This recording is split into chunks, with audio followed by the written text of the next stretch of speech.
A young man stumbles through the deep woods. Beneath a blood-red moon, his body is covered in wounds. The world had suddenly plunged into an apocalypse. A blood moon cast its shadow over the entire globe. Humanity was now nothing more than prey for the monsters. Bloodthirsty. Damn it, that beast was too damn strong. It slaughtered everyone, Chinyu muttered to himself, pushing onward as every nerve stretched to its breaking point. Just then, a shadow flickered past behind him. Panic seized Chinyu. His eyes shot wide as he scanned his surroundings. Then he screamed, "I know you're out there. Show yourself." Though Chinyu had no idea what was hunting him, he tried desperately to draw it out. After a moment, the only answer was the dead silence of the night. The air around him was unnervingly still. This didn't calm him. Instead, it pushed his senses into overdrive. In that instant, the monster lunged from his side, viciously tearing him to pieces. In his final moment of despair, Chinyu's eyes flew open. "I refuse to die, such a pointless death." Suddenly, he snapped awake, drenched in a cold sweat. Just then, a hand tapped him on the shoulder from behind. "Hey, you okay?" On pure instinct, Chinyu's survival reflexes took over. He grabbed the nearest object and thrust it forward defensively. When he finally registered what was happening, he realized he was holding a computer mouse. The person who tapped him was just his coworker. "Huh? Chinyu, what's gotten into you? Did you pull an all-nighter gaming again?"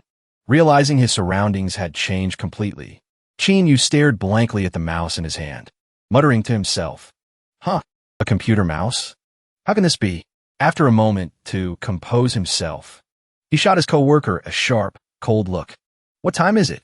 Thinking Chinyu was just half asleep, his coworker answered simply, "It's only 10:30. Lunch break isn't for a while." Hearing this, Chinyu suddenly became agitated. He grabbed the man by his collar and yelled, "I'm not asking the time. What year is it?" A female co-worker nearby chimed in, "It's 2019. Seriously, what's gotten into you today? Did you hit your head or something?" The other colleague saw the commotion and started laughing. "Huh, someone's been reading too many of those regression novels. This is Earth, man. Relax. How about a big surprise for you, though? A whole mountain of deadlines." But at that moment, Chinyu's attention was fixed on the distant horizon. Something was staining the sky a deep, bloody red. It was a bizarre, unsettling sight. Seeing Chinyu gaping at the sky, his boss stormed over. "Hey, Chinyu, slacking off again. Get back to work, now, or I'm docking your pay." But this wasn't the timid Chinyu from before. He glared at his boss with ice-cold eyes, a look that promised death. Instinctively, he lashed out at the man, trying to approach him. With a single, effortless move, he slammed his boss's head into the floor. All the while, his mind raced, trying to piece everything together. If this is 2019, then this is the year the apocalypse began. The sky was the color of blood. Could it be? Today is April 1st. Just as Chinyu was lost in his doubts, a colleague spoke up to reassure him. "Chinyu, what's wrong with you? This April Fool's prank of yours is a little over the top." Certain that today was the day the world would end, Chinyu immediately turned to leave. Before he left, he offered his colleagues a piece of advice. "All of you, go see your families while you still can. Today might just be the end of the world." History recorded it well. April 1st, 2019 was the beginning of the end, a literal bloodbath. And that's not a metaphor. No one could have predicted that a virus, more terrifying than anything humanity had ever seen, was mixed into that blood-red rain.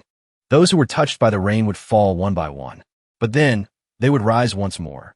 They had mutated into grotesque, bloodthirsty monsters, the undead. They began to hunt down humans with a terrifying frenzy. From that moment on, the world became a living hell. And these were all things Chinyu had already experienced once before. The horrifying memories of that day would never fade from his mind. Right now, Chinyu was wandering aimlessly down the street. How'd I get back to this day? Suddenly, a man bumped into him from behind. "Hey, you're blocking the way." Seeing the man preoccupied with the phone in his hand, Chinyu recalled a memory from this era. This is a mobile device from this time. A phone? Right? I should have one too. He checked his phone. A name in his contacts immediately caught his eye. An image of his younger sister suddenly flashed through his mind, and with it came all of his faded memories. A massive flood of information rushed into his head. Chinyu clutched his head, screaming in agony. These are this body's memories. Arg. Gah. The memories. They're merging. After he finally managed to calm down, he immediately called his sister, Xiaoyu. The moment Xiaoyu picked up, Qinyu yelled into the phone. Xiaoyu, get home now. Hurry. Hearing the panic in her brother's voice, Xiaoyu was so worried she was on the verge of tears. Brother? What? Did I do something wrong? Realizing he had yelled, Qinyu quickly lowered his voice. No, that's not it. Look, something really important is happening, and I don't have time to explain. Xiaoyu, please just listen to me. Get home now. Hearing this, and not wanting to worry her brother any further, Xiaoyu agreed to come home by noon. But even though she said that, after she hung up, she was still incredibly worried about him. Growing up, she had never once seen her brother so panicked. Just then, someone tapped her on the shoulder, making her jump. When she turned, she saw it was Xiao Ting, her best friend. Seeing Xiao Ting covered in sweat, her face flushed and her breathing ragged, Xiaoyu asked with concern. Xiao Ting, what's wrong? Xiao Ting trembled as she answered. It rained at my place this morning. I think I got caught in it. And I think I'm sick now. Seeing that Xiao Ting was burning up with a fever, Xiaoyu rushed her friend to the school nurse's office to rest. Meanwhile, back with Qinyu, he looked up at the sky as it slowly turned a deep, bloody red. The blood rain. It's about to start. I need to get everything ready, and fast. First things first, food. Next up, weapons.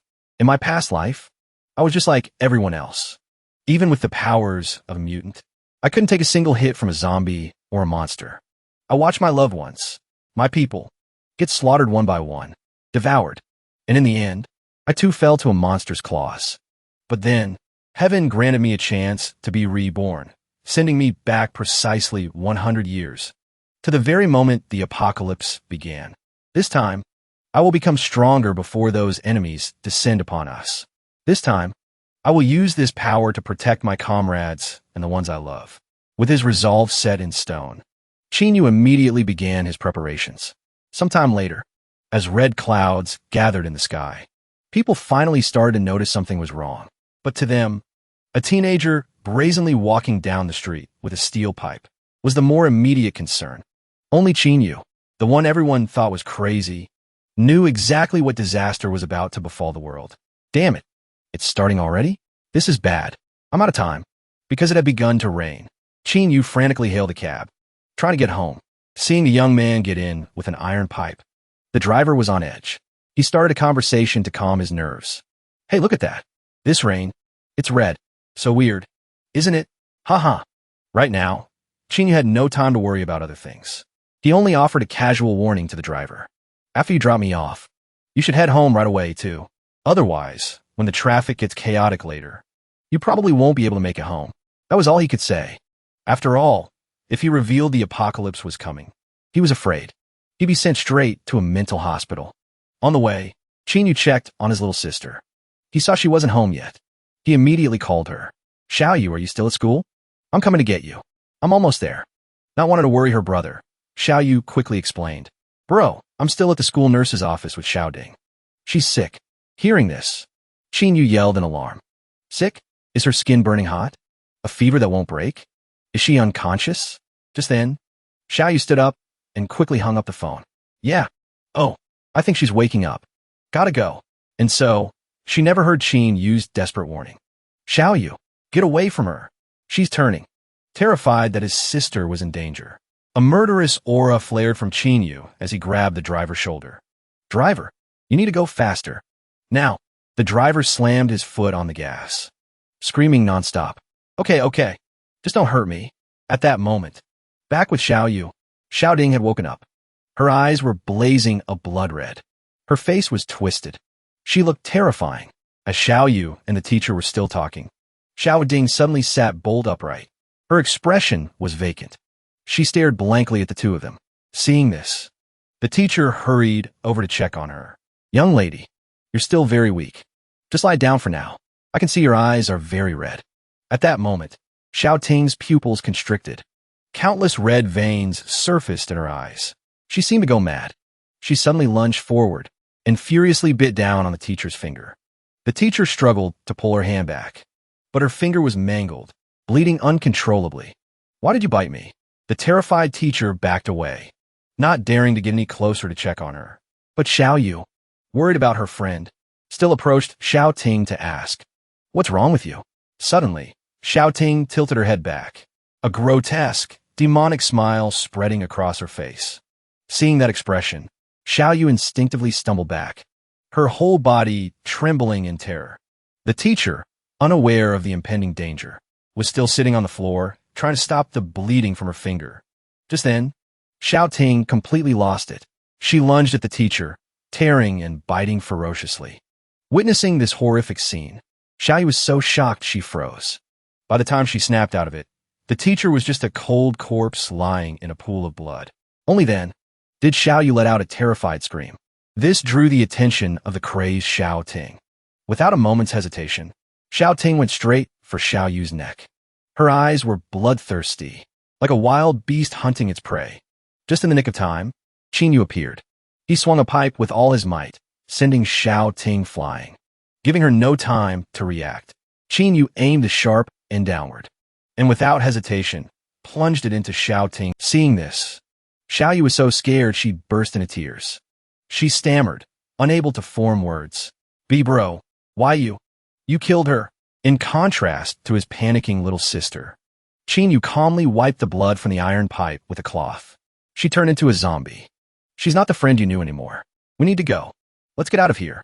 Now, we'll talk when we get home. This place is about to descend into chaos."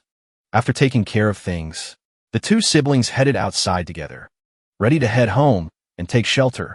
Once they were outside, Xiao Yu saw the blood-red rain and was incredibly curious.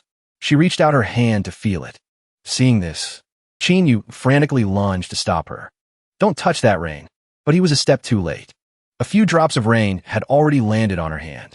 In that brief moment, seeing her brother's strange reaction, Xiao Yu asked worriedly, "What's wrong, bro?" "It's just a little bit of rain." Hearing that, Qin Yu was a bit surprised and asked, "You don't feel the rain burning you?" Xiao Yu asked blankly, "Burning?" "Not at all. This is acid rain." Qin Yu was completely baffled. He fell into a strange, deep thought. Even people with a certain immunity to the blood rain should feel the burning sensation from the raindrops. But right now, getting lost in thought was a luxury he couldn't afford. Qin Yu quickly pulled out the raincoat he had prepared. "Here, put this on. Right now, don't worry about anything else. Just put on the raincoat, quickly. Try not to let a single drop touch you. And now, our one and only mission is to escape this hell.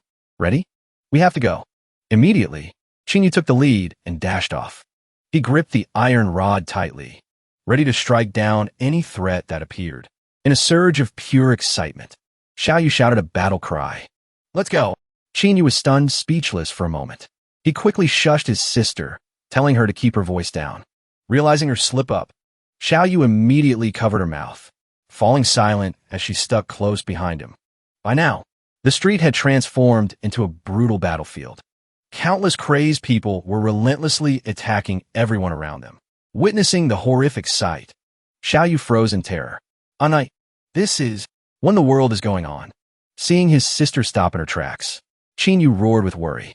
"Xiao Yu, don't just stand there. We have to run straight home now." After they ran a little further, their attention was caught by a desperate cry for help coming from a nearby building. A man was being chased by a frenzied horde of zombies, screaming for the two of them to save him. But seeing the gruesome bite mark on the man's arm, Qin Yu immediately called out, "Hey man, you've been bitten. The zombies can smell your blood. They'll never let you go. Don't follow us." Hearing this, the man shrieked in panic.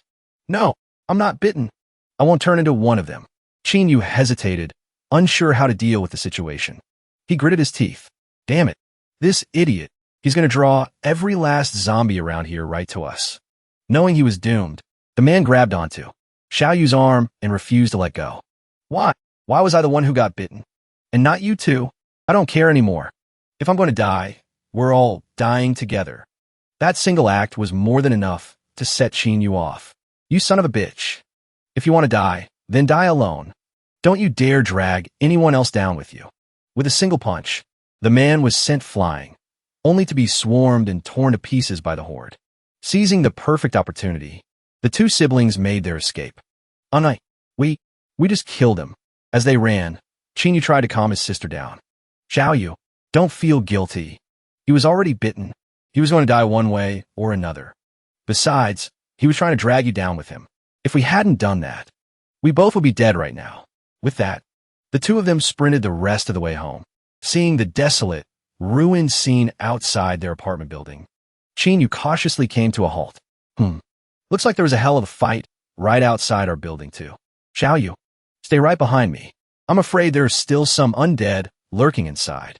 With Chinyu in the lead, he slowly guided his sister into the building. It was pitch black inside, not a single source of light to be seen. Xiaoyu timidly clung to her brother. Bro, it's so scary in here. Let's just run straight to our apartment. Just then, Chinyu heard a faint, unfamiliar sound. He whispered to his sister. Footsteps. As expected of someone who had survived the apocalypse before, a zombie appeared right in front of them. The moment it saw living humans, the zombie let out a low growl and charged forward. Chinyu quickly raised the iron rod, stepping in front of his sister to protect her. Xiaoyu, get back. But with the current strength of this body, he wasn't yet strong enough to fight off a zombie.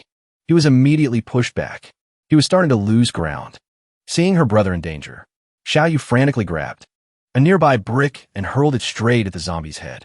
But just as the fight reached its climax, it was interrupted. The zombie immediately switched its target to Xiaoyu. Faced with the ferocious undead, Xiaoyu's limbs trembled. She collapsed to the ground and screamed. Luckily, Chinyu acted in time. He seized the opportunity and finished the zombie off right then and there. Huff, huff. Are you okay? Let's get home. Now. Just then, Xiaoyu burst into uncontrollable sobs. Tears and snot streaming down her face. That was Uncle Wong. He lives right next door. The disaster had struck so suddenly that an innocent girl like Xiaoyu couldn't immediately accept the horrifying reality. After she cried her eyes out, Chinyu quickly led his sister back home. The moment they stepped inside, Xiaoyu was stunned by the mountain of supplies piled high. Brother, did you know this was going to happen? Afraid his sister would get the wrong idea, Chinyu quickly reassured her. Xiaoyu, listen to me carefully. The apocalypse has begun, and with each passing day, it will only get more dangerous. I will protect you, but you have to understand just how bad things are out there. You must listen to everything I say. He was her only family left. Of course, Xiaoyu trusted her brother with all her heart. Okay, I'll always listen to you, brother. Then, Chinyu continued with a solemn warning. The zombies have appeared. The end of the world is here. Everyone will be fighting for their own survival, and they won't hesitate to sacrifice others to do it. The human heart will become far more treacherous than ever before. So in a situation like this, you absolutely cannot afford to easily trust anyone. Even the most common zombie possesses the strength and explosive power of a doped-up athlete. Some evolved zombies and mutated monsters can shatter human limits many times over. For a normal person to face them, it's nothing but a daydream. As for how I know all of this, I'll explain everything in time. Right now, our most important mission is to get stronger, to evolve. Through training and hunting, we have to gain enough power to fight back against the zombies and monsters. The world has ended. Let's enjoy the last bit of warmth from civilization. While there's still running water and electricity, Chinyu took a shower to wash off the rain. Suddenly, Xiaoyu pushed the door open and rushed in.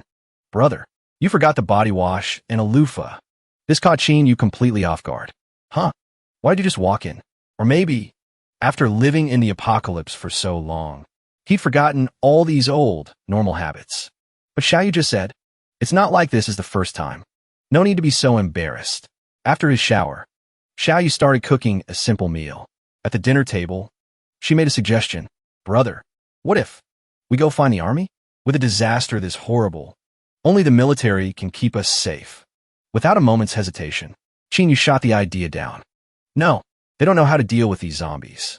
At best, they could keep us safe for a while, but it would only be for a few short years. Hearing that, Xiaoyu was confused. Brother, but you know how, right? You could tell them. Chinyu began to explain. I feel like, would the military really listen to a civilian like you? Even if we went there, I'm afraid we wouldn't even get to see the person in charge, let alone talk to them. Hearing this, Xiaoyu lowered her head sadly onto the table. There was no way to argue with what her brother had just said. Seeing his sister looking down, Chinyu spoke up to encourage her. Xiaoyu, You have to understand, being in a weak group won't do us any good. Only by possessing real power can we have a bargaining chip when dealing with those who are stronger. The things that threaten us aren't just zombies and monsters. It's also human nature. Having survived for years in the apocalypse, Chinyu knew all too well the dangers that lay in wait. He was determined to become strong, so that the tragedies of the past would never happen again. That night, Xiaoyu saw that her brother had locked himself in his room. So, she went to check on him. "Night, what are you doing in here?" Chinyu was carefully working with a set of test tubes. Startled by the interruption, he grew tense. "Xiaoyu, get out for now. I'm making ammunition. It's dangerous in here." Hearing the word ammunition, Xiaoyu was completely shocked. "Huh? You know how to make this stuff?" In her memory, her brother was just an ordinary office worker. How could he possibly know how to make something so dangerous? To cover it up, Chinyu quickly gave a vague answer. "It's just something I picked up." "All right, now, hurry and close the door, or this whole place might not be standing in a bit." Hearing that, Xiaoyu obediently left, letting her brother focus on his work. After finishing what he needed to do, Chinyu lay on his bed, his thoughtful gaze fixed on the ceiling. "It's been so many years since I've been able to sleep peacefully in a real bed." Just then, Xiaoyu came in, hugging a pillow. "Brother, I'm scared. Can I sleep in here with you?"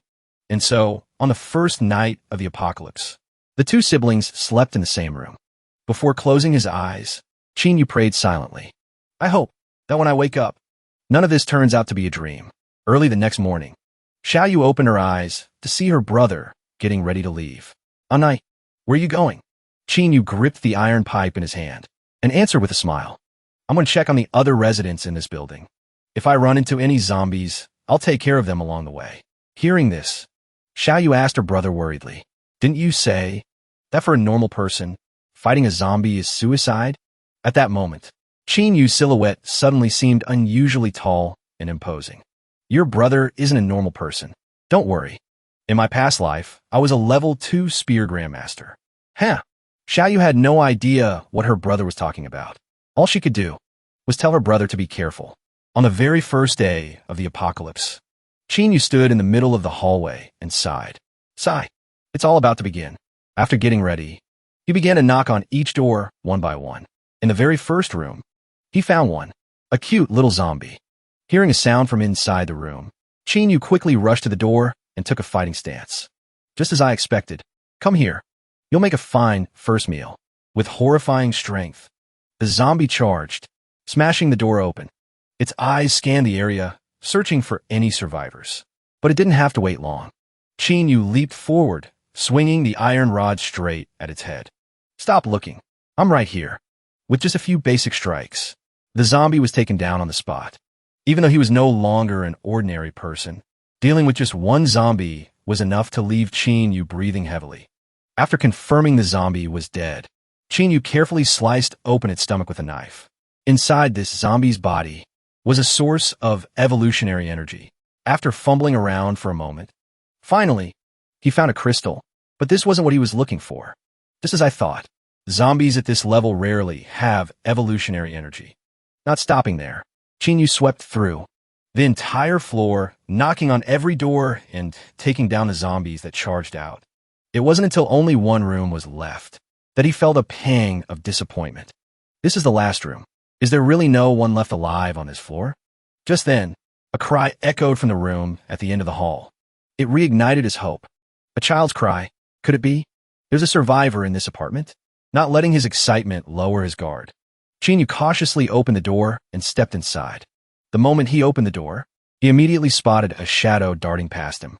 What was that? A zombie? A mutated beast? Following the sound of the crying, Chinyu attacked without hesitation. Monster! D. At that exact moment, his instinct screamed that he had walked into a trap.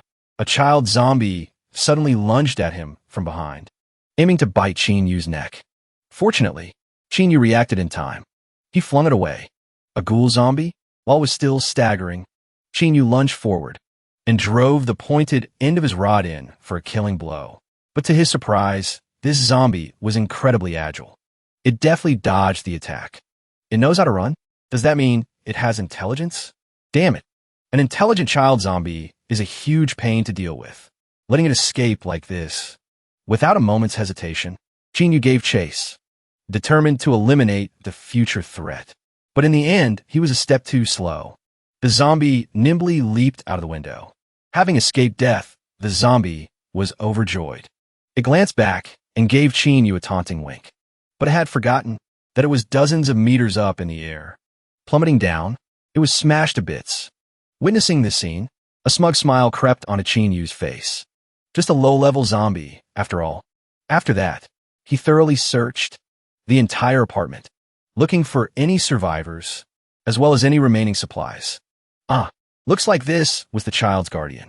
Eaten so completely there was almost nothing left. He checked the kitchen to see if there were any useful supplies left. It wasn't until sunset that Jinyu returned home with 2 sacks full of supplies. Xiaoyu, you're back. Xiaoyu, who was cooking, heard him come in and ran to greet him at the door. Whoa, Jinyu, where did you get all this stuff? Jinyu replied, no one else in our building made it. There were a lot of supplies left. I still have to make a few more runs. After that, Jinyu took a shower and then continued his supply run. The next morning, Xiaoyu was woken up once again. You're going out again today? Jinyu explained that he had to become an evolver within 3 days. And while he was at it, he'd look for more food to stockpile. Hearing this, Xiaoyu stood up, insisting on going with him. Jinyu immediately shot the idea down. No, it's too dangerous. With your current strength and ability to defend yourself, you wouldn't last long out there. Don't worry. When I'm strong enough to fully protect you, I'll take you out with me. Being a good kid, Xiaoyu didn't want to be a burden to her brother, so she obediently agreed. Big brother, please be careful out there. After clearing the entire building, Jinyu decided to head outside and try his luck. He spotted a wandering zombie. Seizing the opportunity, he launched a sneak attack. He finished it in a single blow. Suddenly, another zombie shot its hand out from inside a car and grabbed Jinyu's shoulder. Without a hint of panic, Jinyu quickly finished it off and continued his search for the next target. By the time dusk fell, Jinyu was sitting among a pile of zombies, complaining to himself. Damn, dozens of zombies. I even broke a few weapons, and I still haven't found a single one with the energy I need to evolve. It's getting late. Xiaoyu was probably getting worried. The moment he got home, Xiaoyu threw herself into his arms for a hug. Big brother, you were out for so long today. I was so worried. Jinyu gently patted her back to comfort her. It's okay. I took out dozens of zombies today. It's just a shame. I couldn't find what I was looking for. Seeing her brother's disappointment, Xiaoyu gently tried to cheer him up. Don't worry. You'll find it eventually. I'll be right here at home praying for you. Just then, a panicked voice rang out from outside. Loudly. Shit. Run. This caught the siblings' attention. Outside, a group of survivors was being chased by a horde of aggressive zombies.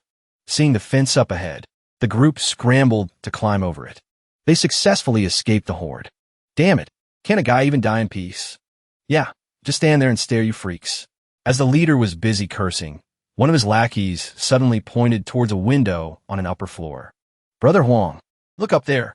They spotted someone. Jinyu immediately pulled his sister's head down. Seeing that there were other survivors, Xiaoyu asked curiously, Big brother, there are other people. Shouldn't we help them? Jinyu replied coldly. Xiaoyu, have you already forgotten what I told you? In a world like this, you never know what's in a person's heart. You have to be careful about everything. Meanwhile, the group of survivors, overjoyed to find other people, began to search. It didn't take long.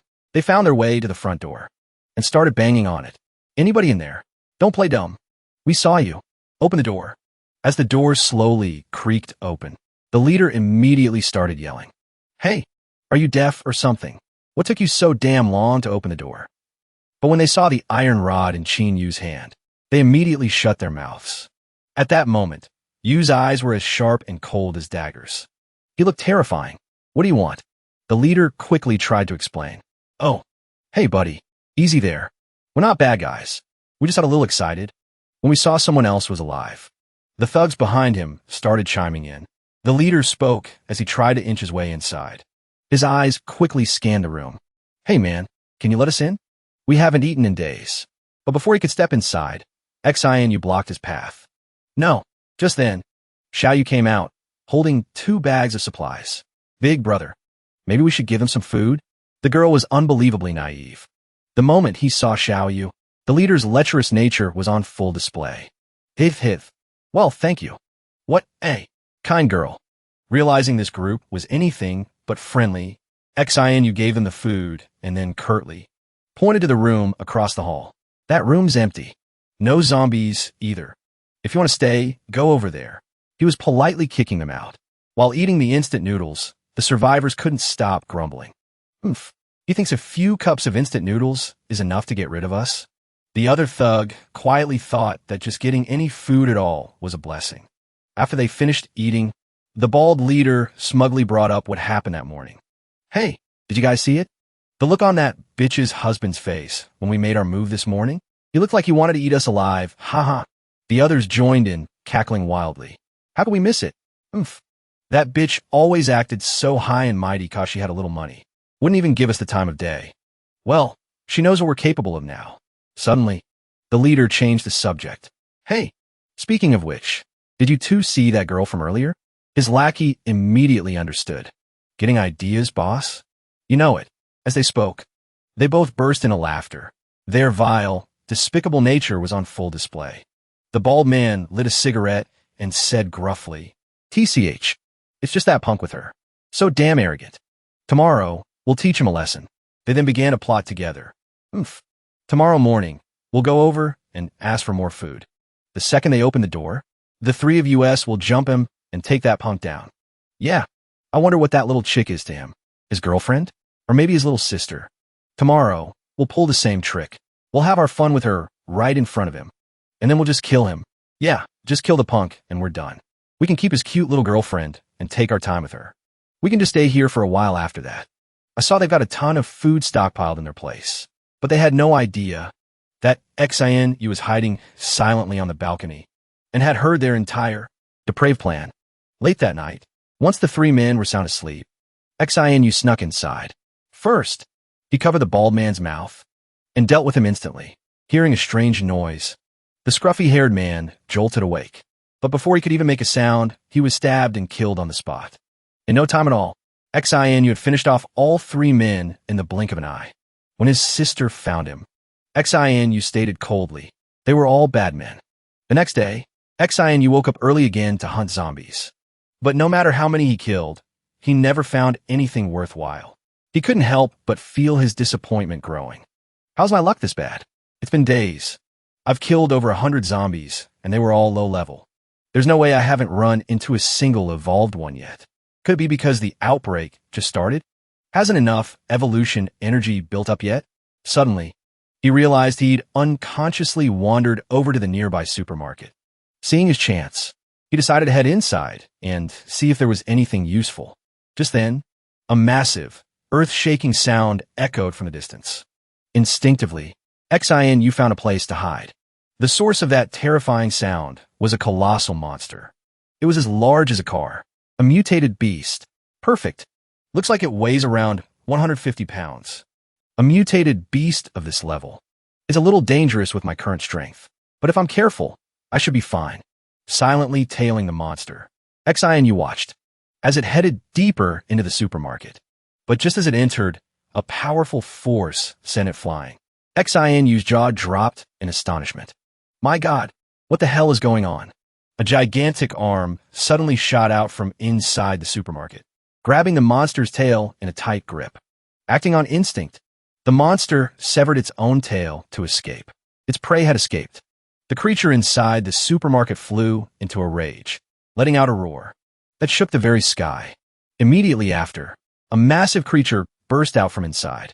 The moment he saw its terrifying form, the color drained from XINU's face. It can't be a demon type, can it? But he quickly regained his composure. No, this is no time to be standing here stunned.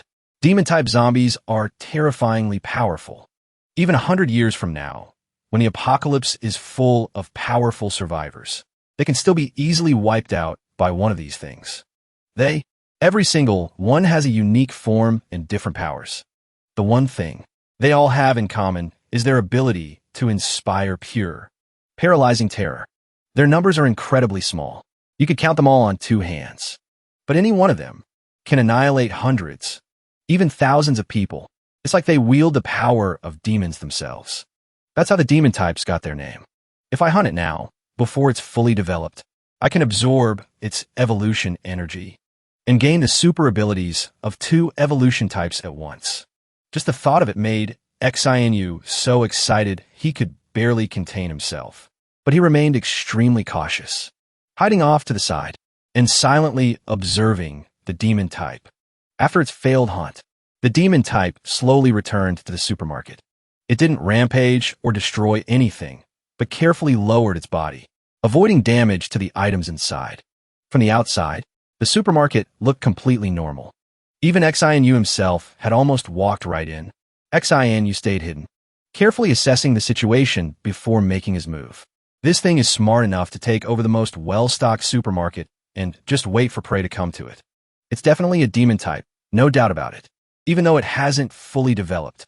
With my current abilities, challenging it directly is a suicide mission. But this is the best chance I'll ever get to become one of the strongest people in this apocalypse. Besides, if I wait for it to fully mature, no one will be able to stop it, and by then, I'll probably just end up dead by its hands anyway. I've made my decision. Time to go all in. I'll use this. Having made up his mind, Xinu carefully adjusted his backpack and moved toward the supermarket entrance. He took a deep breath, dashed out into the middle of the doorway, and let out a massive shout. "Hey, monster, come get it." The moment it heard the sound, the demon creature immediately went for the kill, charging straight for the door. The bait's been taken. Xinu dashed straight for the backpack. "Come here. Enjoy your final hunt." The demon creature rushed out, and finding no one, it began to search frantically. Just then, Xinu yelled, "Over here." The demon creature had no idea this was an elaborate trap. It roared wildly and charged straight at Xinu. The moment it reached the backpack's location, Xinu gave a faint, sinister smile. "Try this." Suddenly, the backpack exploded, sending the demon creature flying. Inside the backpack was nothing but all the explosives that Xinu had meticulously crafted over the past few days. Seeing the demon creature take a critical hit, Xinu could barely contain his joy. He burst out laughing. But even though this thing is in such a miserable state, who knows if it still has the strength to counterattack? It's not too late to check once it's truly dead. To be safe, Xinu hid himself on the opposite side, quietly watching for any signs of life. After confirming the demon creature was completely motionless, he finally felt at ease approaching. Looks like it's safe now. Time to see what kind of loot it dropped. Suddenly, a mutated cat appeared, startling Xinu immensely. He instantly went on high alert. Oh crap, a mutant cat. Well, this loot isn't coming easy. Just then, the demon creature's head suddenly twitched. Then it tore apart. The mutated cat in an instant. Witnessing this, Xinu's face went utterly pale with fright. This monster, it was playing dead. Thank God I didn't charge right in. To prevent any more trouble, he had to deal with it swiftly and definitively. His eyes scanned the surroundings. Xinu spotted large oil barrels nearby. There was no other way. Xinu poured oil around the creature's corpse and set it ablaze. After waiting for the flames to die down completely, Xinu was utterly thrilled. Knife clutched tightly, he drew closer. Crispy. It actually smells not bad. Now what treasures do you hide? After a moment of searching, he found the demon creature's evolution energy. This truly is something special. Even in my past life, it was rare for anyone to possess it. Of course, Xinu didn't forget about the mutated cat. Inside, it was the evolution energy I was already familiar with. Once the harvest was complete, Xinu swallowed the demon creature's evolution energy without hesitation. Instantly, he felt pain so intense it was like dying and coming back to life. His entire body felt like it was tearing itself apart. Is this the demon creature's energy? I've never experienced such a painful evolution in my past life. Time to see how strong I am now. Xinu hastily picked up a stone and threw it straight at the opposite wall. With just a slight effort, the wall shattered into countless fragments. At the very least, his strength was now 4 times that of an ordinary person. In this era, such strength was incredibly rare. Next, I'll test my abilities. Xinu closed his eyes, carefully checking the changes within his body. My first ability is fire. Excellent. In my past life, I also had the flame ability. That'll save me time getting used to it. From a small spark in his hand, Yu easily transformed it into a colossal flame. That enveloped him. Flame control.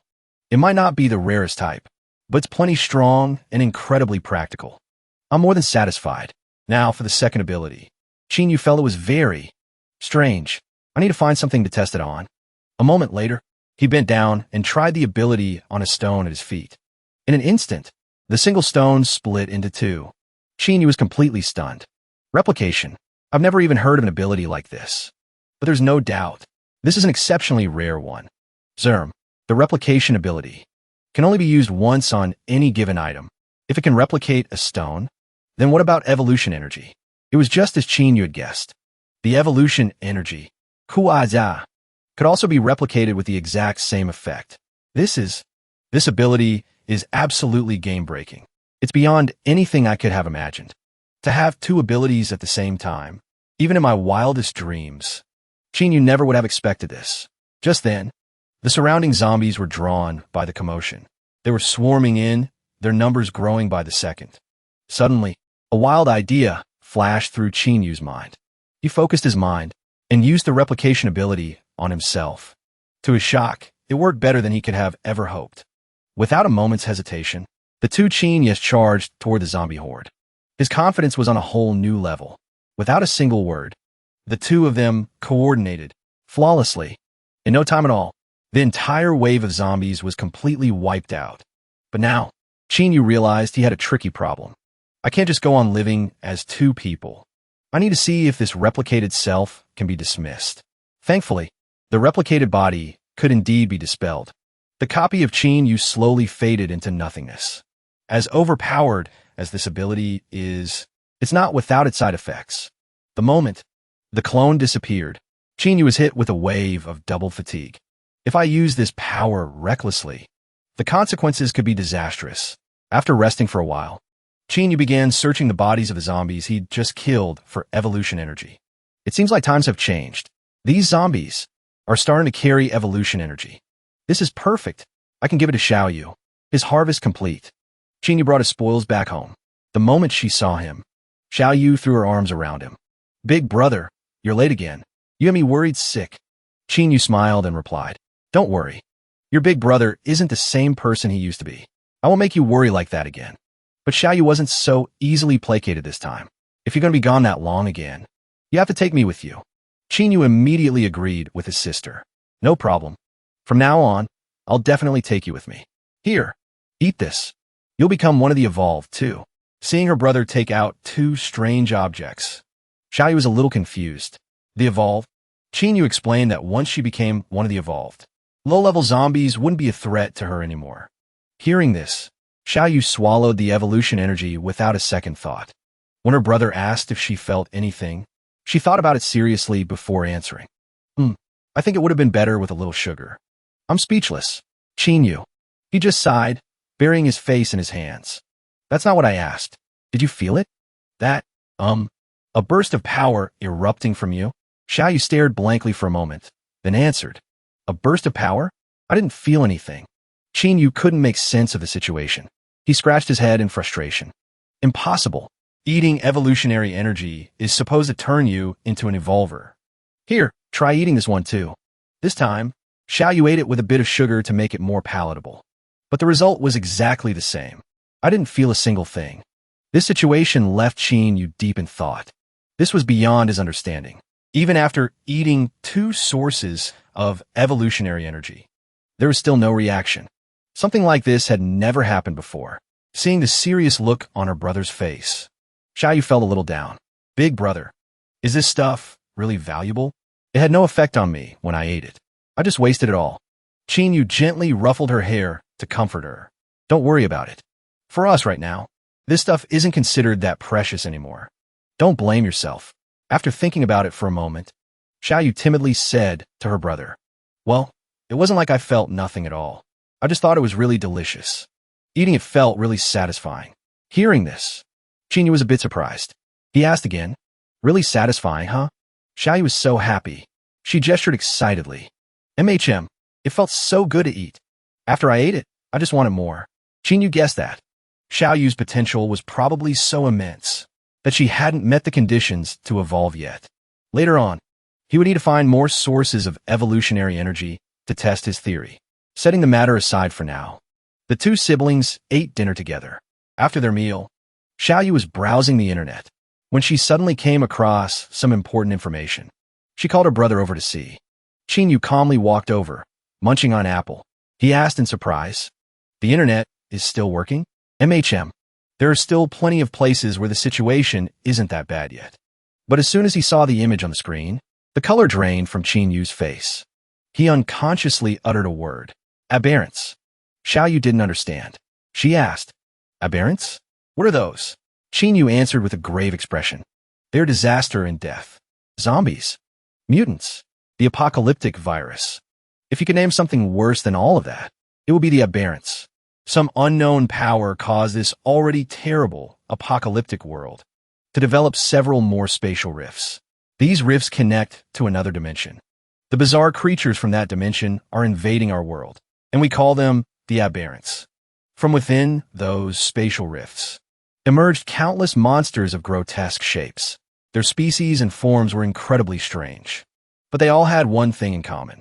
They were filled with hostility and a murderous intent toward humanity. Why they came is unknown. What connection they have to the apocalyptic virus is also a mystery. But one thing we do know is that their appearance means this city doesn't have much time left. Just from hearing this, Xiaoyu could already imagine how terrifying the aberrants were. After that, Qinyu explained the specific race of aberrants shown on the screen. This is one of the aberrant races. They gather in clusters and grow endlessly. The most numerous species will fight for territory, slaughtering one another, overrunning cities and villages for 100 miles in every direction. They were like a terrifying plague of locusts. Everywhere they swarmed. Only bones and a desolate death were left behind. There was no time to waste. Starting tomorrow, I have to get stronger and fast. Hearing him say this, Xiaoyu timidly asked if she could go with him. This time, Tenyu didn't refuse. More than anyone, he understood that it was time for her to learn how to survive the harsh reality of the apocalypse. 2 days later, Xiaoyu and her brother began their hunting expeditions. Her only job was to stand back and cheer him on. He would handle all the fighting. After several intense fights, Tenyu noticed that the zombies were gradually growing stronger.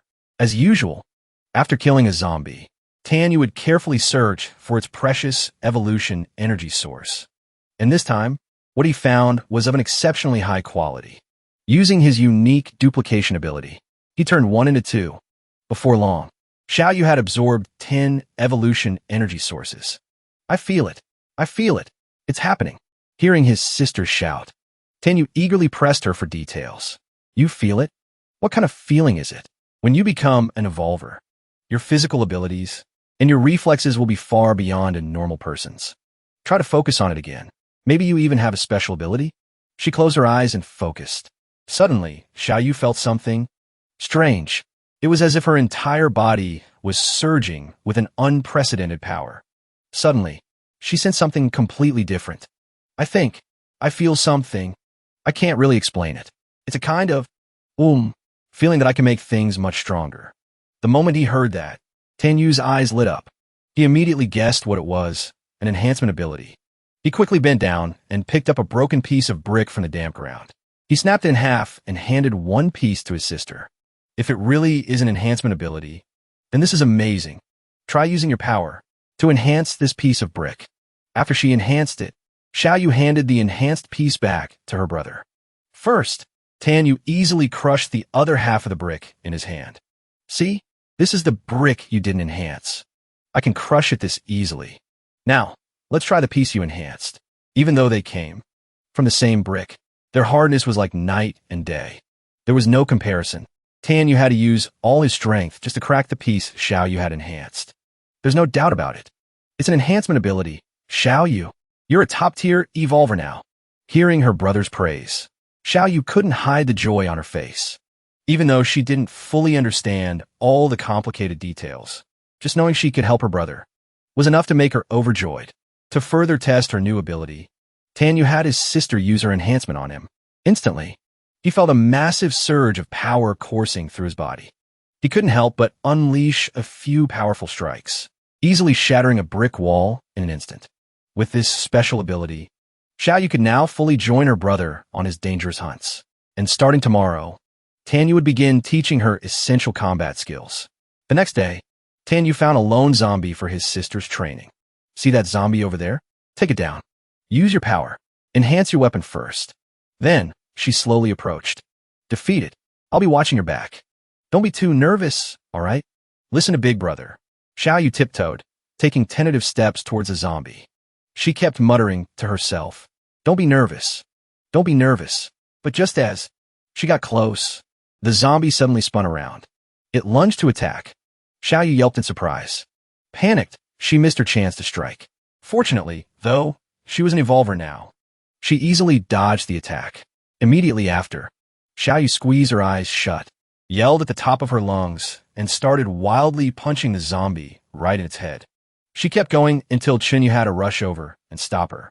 Only then did she finally stop. Hey, that's enough. All right. It was her first time fighting. Xiaoyu was so scared she was drenched in a cold sweat. Phew, I won, right? Chinyu carefully assessed the situation.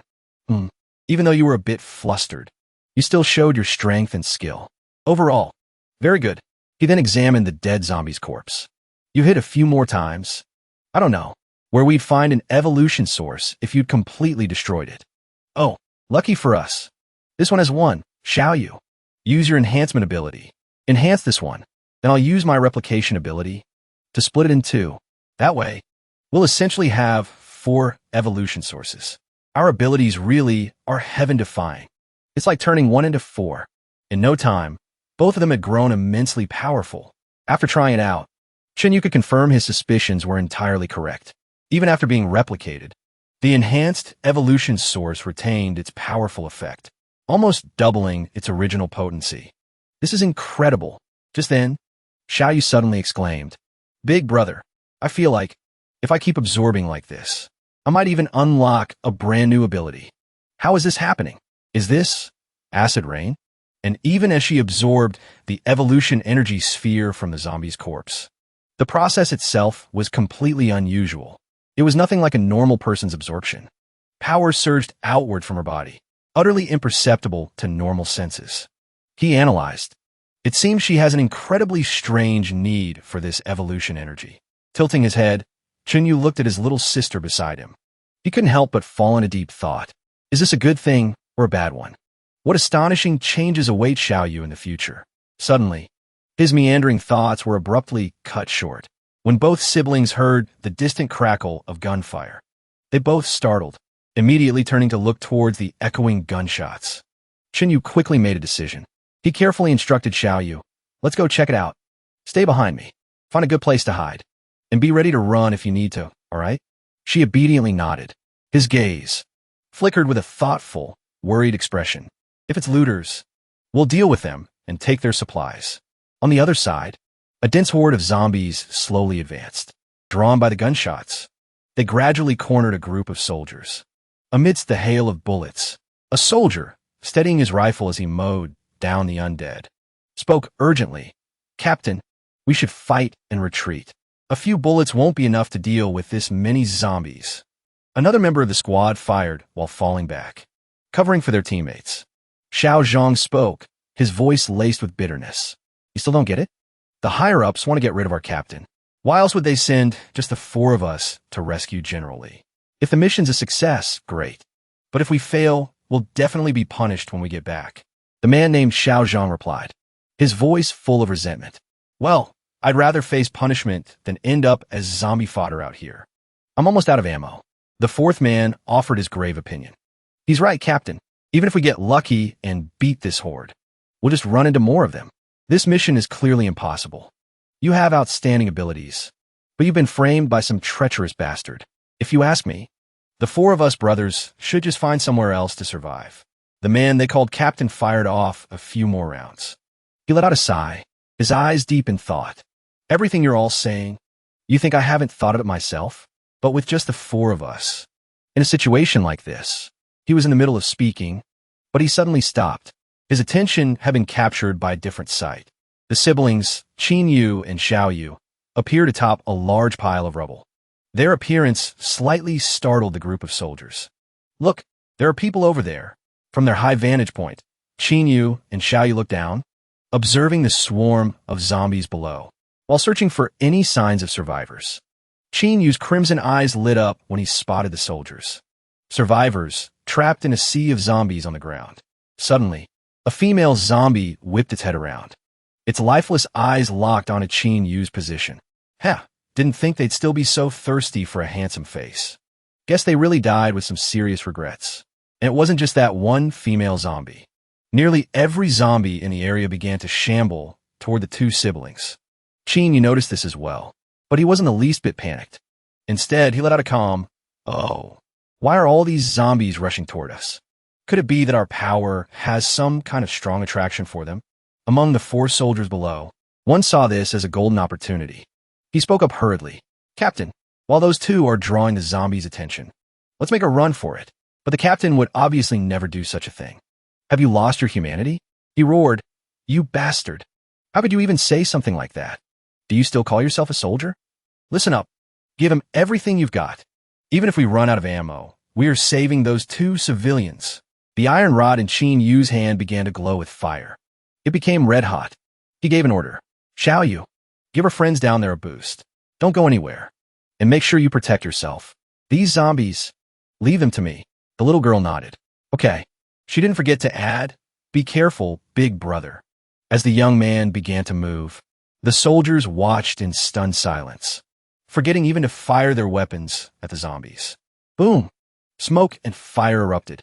A massive cloud of flame burst forth. The only thing that could be heard were the unearthly screams of the zombies. The captain stared, completely dumbfounded. Could it be? Is this a legendary ancient martial artist? Even an ancient martial artist couldn't be this flashy. And yet, he just wiped out that many zombies right before our eyes. The sounds of the brutal beatdown and agonizing screams echoed from the other side. When it was all over, all that remained were zombies lying motionless on the ground. They were no longer moving. The siblings, Qinyu and Xiaoyu, calmly walked up to the group of soldiers. All 4 men had already lowered their weapons. As a sign of goodwill and gratitude for being saved, the captain stepped forward to introduce himself. Hello. We're soldiers dispatched here on a mission. I'm Captain Lin Feng." Qinyu seemed a bit surprised to hear the name. He repeated, "Lin Feng." The captain asked him a bit timidly, "Are you an ancient martial artist? That was incredibly dangerous back there." "Thank you so much." For those who aren't familiar, practitioners of ancient martial arts represent the pinnacle of human strength and skill. They possess unparalleled physical abilities. They can cultivate their bodies to the absolute limit. Their willpower is beyond that of any ordinary person. They don't even need to become evolvers to take on the most terrifying zombies. Some of them possess skills so advanced. This allows them to compensate for their otherwise normal human physiology. It was a shame, though. Even with his incredible abilities, Qinyu had to keep his face impassive. As he explained, "I'm not a practitioner of ancient martial arts." Hearing this, Lin Feng let out a sigh of relief. He then began to recruit the young man, calling on him to serve the nation. "My friend, with skills like yours, why not join the military? You're bound to do great things." Qinyu wasn't particularly interested in the offer. He gave a non-committal reply. "I'm not one for taking orders, so I'll have to pass on the military." Thanks for the offer, though. Lin Feng didn't press the issue. He just seemed a bit disappointed that he couldn't recruit such a capable person. That's a real shame. "Well, if you're not interested, we'll be on our way. If you ever need help in the future, I definitely won't turn you down." With that, he and his 3 team members turned and left without another word. Xiaoyu gave her brother a confused look. Voicing her curiosity, she asked, "Every other survivor we've met, you've treated like an enemy. So why were you so respectful to that Lin Feng guy?" He didn't explain much. He only said, "I know who he is." Then, Qinyu was lost in memories from his past life. In a ruined city, he had looked up. There stood a monument to a hero. He'd asked his companion at the time, "Why is there a monument here?" His companion explained, "That's a statue of Lin Feng.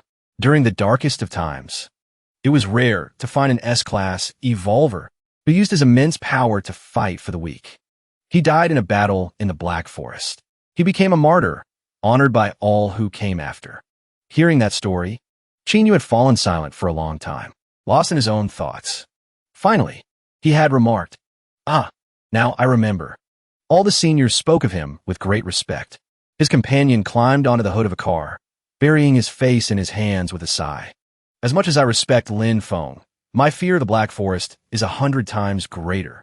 I just hope a disaster like that never happens again. The flashback ended, seeing that her brother had no intention of sharing more. Xiaoyu asked, "So how do you know him?" Chinyu had no intention of telling his sister more than she needed to know. The more she knows, the more danger she's in. So he just replied, "It's nothing. A friend of mine mentioned him once. Don't worry about it."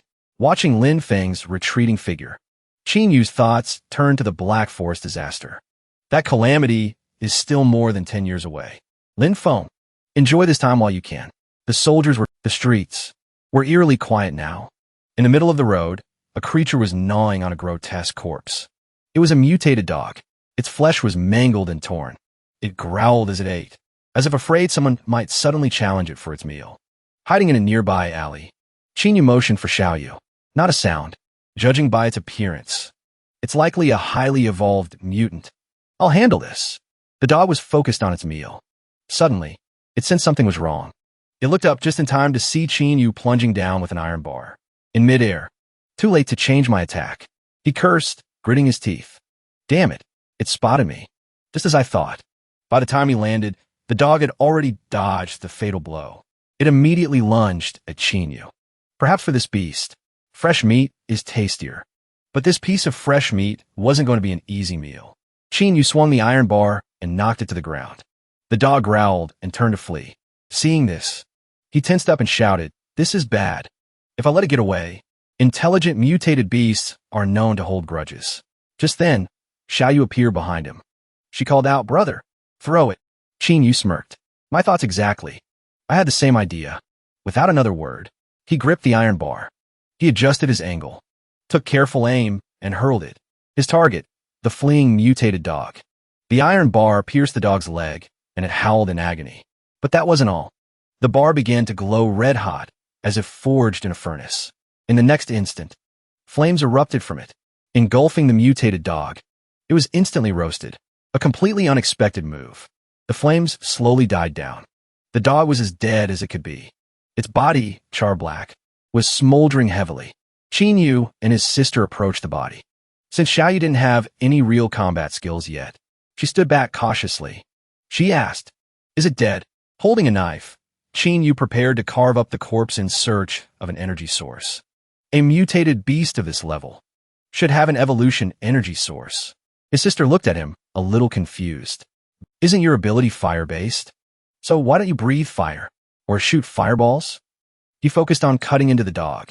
As he answered, "It's not that I can't, but compared to breathing fire or launching fireballs, I'm more comfortable imbuing my weapons with fire. I sacrifice range, but when combined with my fighting style, the power is amplified immensely, and the damage it deals is undeniable." Hearing this, Xiaoyu's eyes lit up with absolute adoration for her brother. "So you're a battle mage." Chinyu pulled out 2 energy crystals and chuckled, satisfied. "Lucky me. This dog had 2 evolution energy sources in its body. One was its own, and I'm guessing the other came from its prey." Xiaoyu knelt down to look at the charred beast. She exclaimed in surprise, "Hey, there's something else in here." She pulled a ring from the dog's corpse. It was an old, worn ring. She had no idea what it was. It didn't seem like something that could make her stronger. She was about to toss it aside. It wasn't even as useful as food. But Chinyu's sharp eyes caught sight of the ring. "Wait, Xiaoyu, that ring. Could it be?" He looked at the gold ring, which was etched with strange patterns. He blurted out, "A treasure from a dimensional ruin." He urged Xiaoyu, "Quick, put it on. See what it does." Xiaoyu always listened to her brother. She did exactly as he said. Like this. The moment she put it on, the ring began to glow. It emitted an eerie, blue light. The ring seemed to have a mind of its own. It began to move Xiaoyu's hand. She cried out in alarm. "What's happening?" A blue flame shot out from the ring, burning fiercely for a moment. Finally, Xiaoyu pulled her hand back. She looked at her brother, her eyes wide with astonishment. She uttered, "What? What was that?" Like a living encyclopedia, he calmly explained.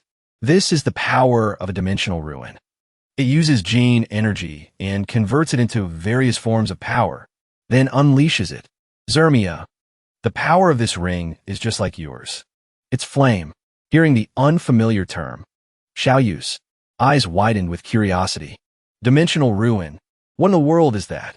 Qinyu continued to share his knowledge. After the apocalypse began, pocket dimensions of all kinds started appearing randomly all over the world. Unlike dimensional rifts, these pocket dimensions are filled with dangers. But if you can pass their trials, you can earn some incredible loot.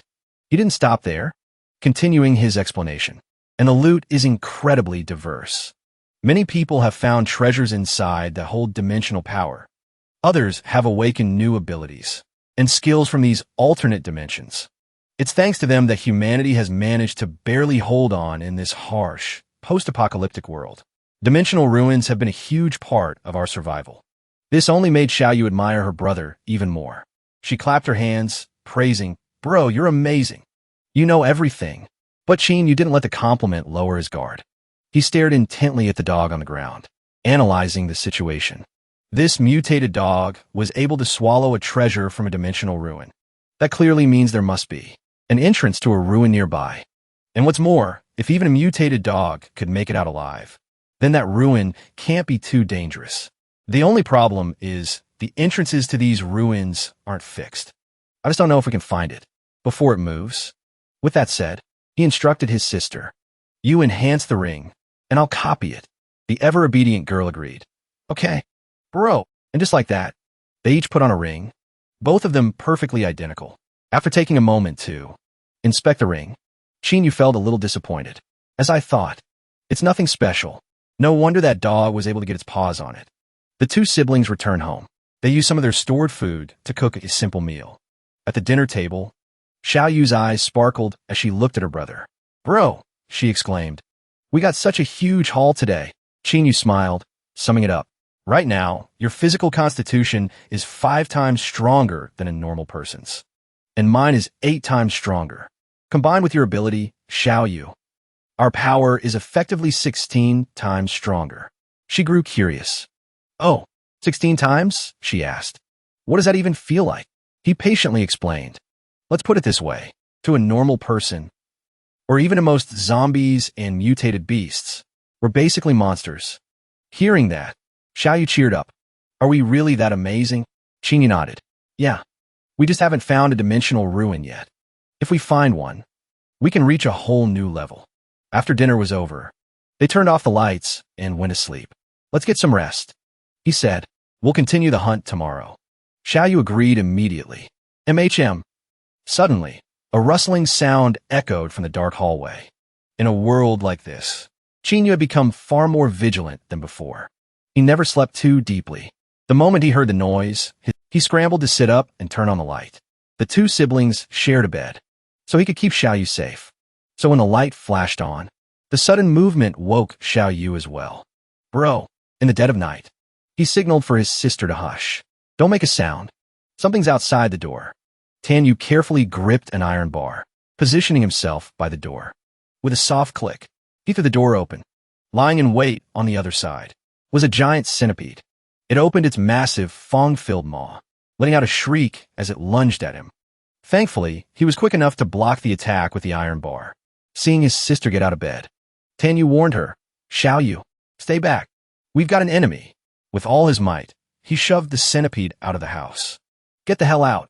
Terrified something would happen to her brother, Xiaoyu rushed outside after him. "Brother, I haven't even enhanced you yet." Stepping into the hallway, she saw that Tanyu had already killed the centipede. The iron bar in his hand was still embedded in its head. While he stood panting beside the corpse, Xiaoyu hurried over to enhance him. He let out a long breath, wiping the sweat from his face. "Phew," he remarked. "Without your enhancement, that was a little too close for comfort." Staring at the giant, multi-legged centipede at their doorstep, Xiaoyu was horrified. "What is that disgusting thing?" Tanyu answered, but he was still panting beside the corpse. Xiaoyu hurried over to enhance him. He let out a long breath, wiping the sweat from his face. "Phew," he remarked. "Without your enhancement, that was a little too close for comfort." Staring at the giant, multi-legged centipede at their doorstep. Xiaoyu was horrified. What is that disgusting thing? Tan Yu's expression, however, grew grimmer. An iron centipede? He wondered. How could the insectoid race? Have they already defeated the army and made it this far inland? No, that's not right. The swarm shouldn't be this strong at this stage. This one must have crawled up from underground. Seeing her brother muttering to himself, Xiaoyu asked with concern, "Is something wrong with this thing? Why do you look so pale?" Suddenly, sensing danger, Tanyu instantly shoved his sister's head down. A split second later, a green projectile shot past where their heads had just been. They both turned to look back inside the house, where the attack had come from. Xiaoyu huddled fearfully against Tanyu. A green, beetle-like creature with two massive pincers hovered in the air. Just one look told her this thing was no joke, and that was before it had launched that long-range attack. Even Tanyu started to feel a sense of dread. This is bad. The siblings stared, faces pale, at the creature. An insectoid hunting party, he muttered to himself. They got here fast, seeing the bug about to charge. Tanyu pushed his sister aside and prepared to fight. The bug landed right where Tanyu had just been standing. It crashed down with incredible force, shattering the floor tiles. He had deftly leaped into the air to dodge. In a strange reversal, Tanyu now clung to the ceiling, looking down at the bug, while it stared up at him from the floor. He didn't hesitate. He had to strike before it could react. Whoosh! Tanyu dove from above. Schlick! The iron bar in his hand plunged deep into the bug's body. Green ichor sprayed everywhere. He straightened up, pulling the bar free and flicking the green goo off of it. At the same time, he didn't forget to warn his sister. Xiaoyu, stay on your guard. A hunting party like this won't just have 2 members.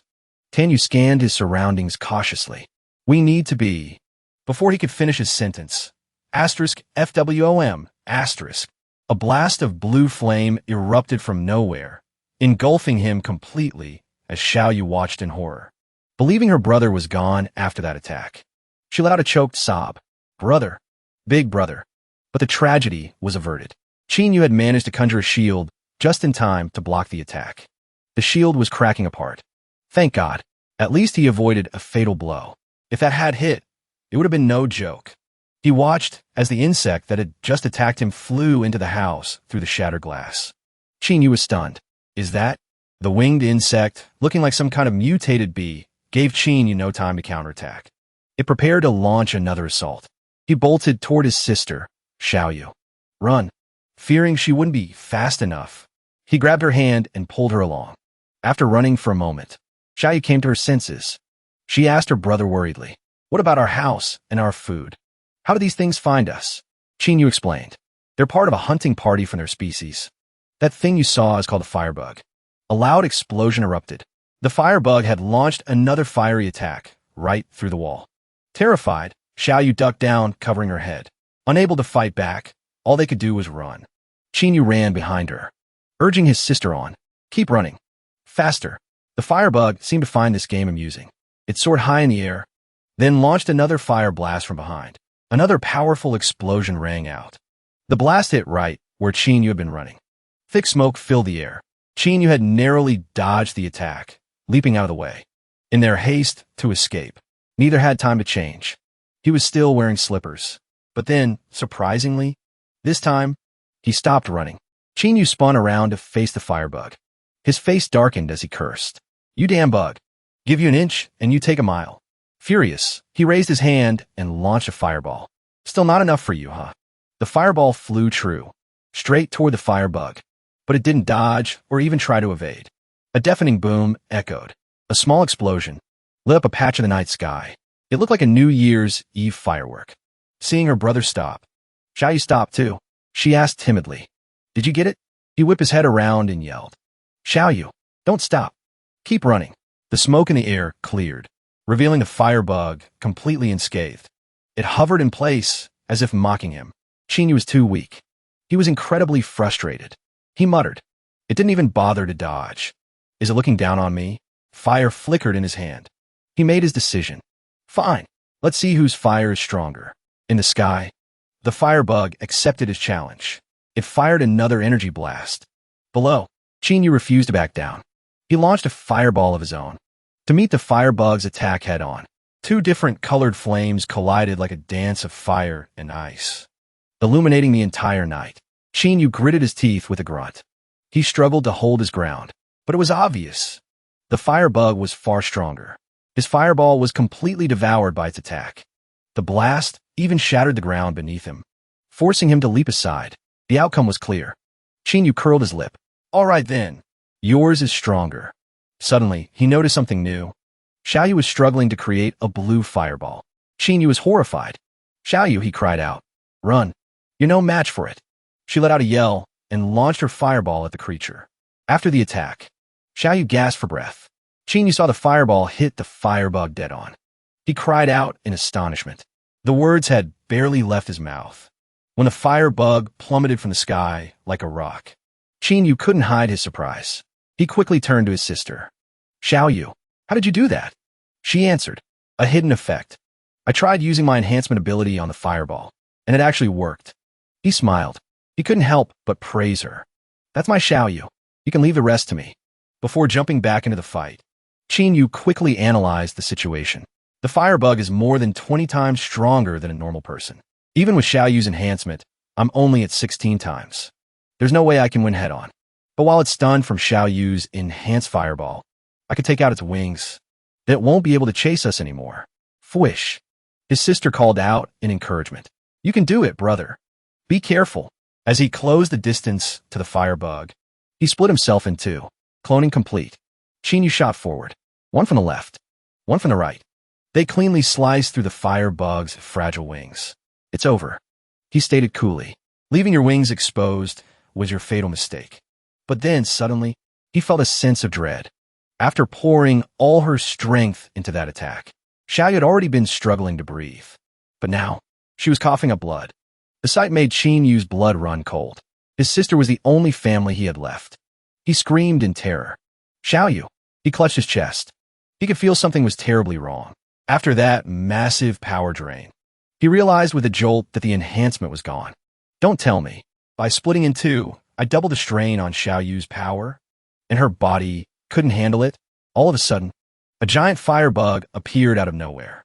It flapped its wings, heading straight for him. The wings vibrated with a deafening buzz. What the? But after flying just a short distance, it crashed to the ground. It lay on its back, helpless and unable to fly. He tightened his grip on the sharp iron rod in his hand. Thank God, this one can't fly. Yu turned and ran back toward his sister. Xiaoyu, are you okay? While it's grounded, we have to run, right? And with that, the two siblings fled. But they were unaware that the formidable firebug was already stirring. While supporting Xiaoyu, he glanced back at it. This thing is only fast when it's flying. On foot, it can't possibly catch us. The thought had barely crossed his mind when something shot up in front of them. A shocking figure blocked their path. What is that? From the head of the firebug, a zombie with a red spot had suddenly burst forth. His lips pressed into a thin line as he stared at it. Another monster? No, that's not right. It's just an abnormal zombie. Did our fight attract it? The zombie lunged forward. It swiped at him with its sharp claws. Relying on pure instinct, he managed to parry the blow. But the zombie's attack was incredibly fast. Sweat, it's so strong. Its physical abilities are at least 10 times a normal person's. And I'm only at 8. It's much stronger than me. Seeing her brother was exhausted, Xiaoyu recklessly used her power. He didn't agree with what she was doing. He stood up and said, Xiaoyu, don't force yourself. If you keep using your power, you'll pass out. He was firm. This thing, let me handle it. Time to go all out. He shot forward, gripping the iron bar tightly. He swung the bar. Come on, this is bad. The zombie impaled him straight through. Blood spurted from the wound. His hands trembled, but he struggled to grab its leg.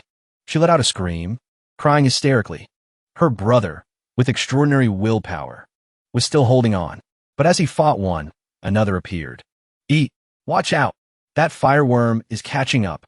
A source of blue magic was coalescing inside its belly. A powerful beam of blue light shot towards him. His face was a mask of worry and fear as he saw the beam. Boom! A violent explosion erupted right in front of her. Tears welled up in her eyes, about to overflow. Anai! Suddenly, her brother's voice called out. Xiaoyu! Run, brother! The real him appeared, answering her unspoken question. From a moment that thing charged, I had already made a copy of myself. Hearing his words, she broke down completely, crying and laughing at the same time. Anai, you're amazing. You even fooled me. Back at the scene of the explosion, the body of the clone had vanished. Just then, he felt a sharp pain. Xiaoyu quickly asked, "What's wrong?" He coughed as the realization hit him. The pain my clone endured, it all transferred to me. It's nothing. Let's get out of here. The fireworm seemed to have forgotten about them. It simply stepped back, watching them run, making no move to follow. The two of them stopped in front of store. Hurry up. Inside, they ducked behind the metal shutter. He pulled it down. Finally, I can get some sleep. What a hell of a night. He closed his eyes, but his thoughts echoed, impossible to ignore. Starting tomorrow, I have a feeling survival is going to get a lot harder. Their journey for survival continued. They needed to find an energy source. Energy crystals dropped from a zombie they killed. Sweet. We only killed one. And we already found an evolution crystal. They both picked them up and ate them. He watched his sister, who was ecstatic. Success.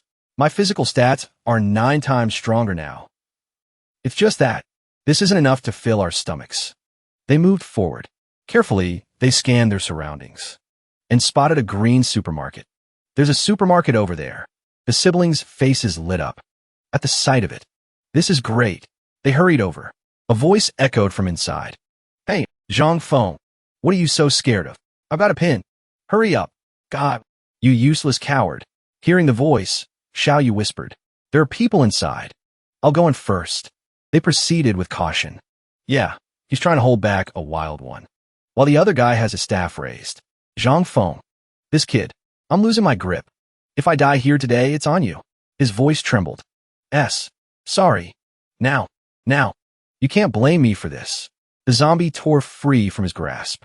The air crackled with tension as the zombie snarled, facing him down. He was thrown back, crashing into a market stall. A heavy shelf toppled over, pinning him. He thrashed, trying to get free. As he struggled, the zombie lunged. A scream rang out. Oh no! Zhang Feng is pinned under the shelf. He can't get away. His face crumpled. Tears and snot streamed down his cheeks. Help me. A staff slammed into the zombie's head. It snapped in two. The zombie reeled from the blow. It whipped its head around. She froze in terror. Grr. Oh no, it switched targets. The zombie charged at Xiaona. Everyone watched in horror. Watch out. Xiaona. Suddenly, a figure blurred past. So fast that even the zombie's head snapped up to follow. A hand clamped down on the zombie's head.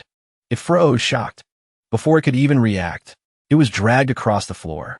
Its head was slammed into the ground. The impact left a deep crater. Everyone was stunned.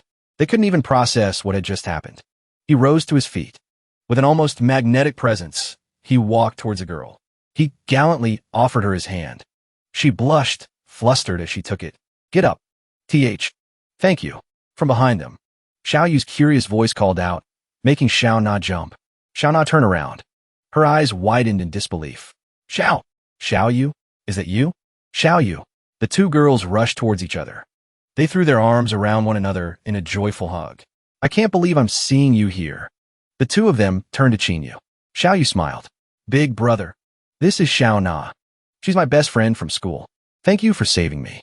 Qinyu's gaze suddenly fixed on Xiaoyu's back. Xiaoyu.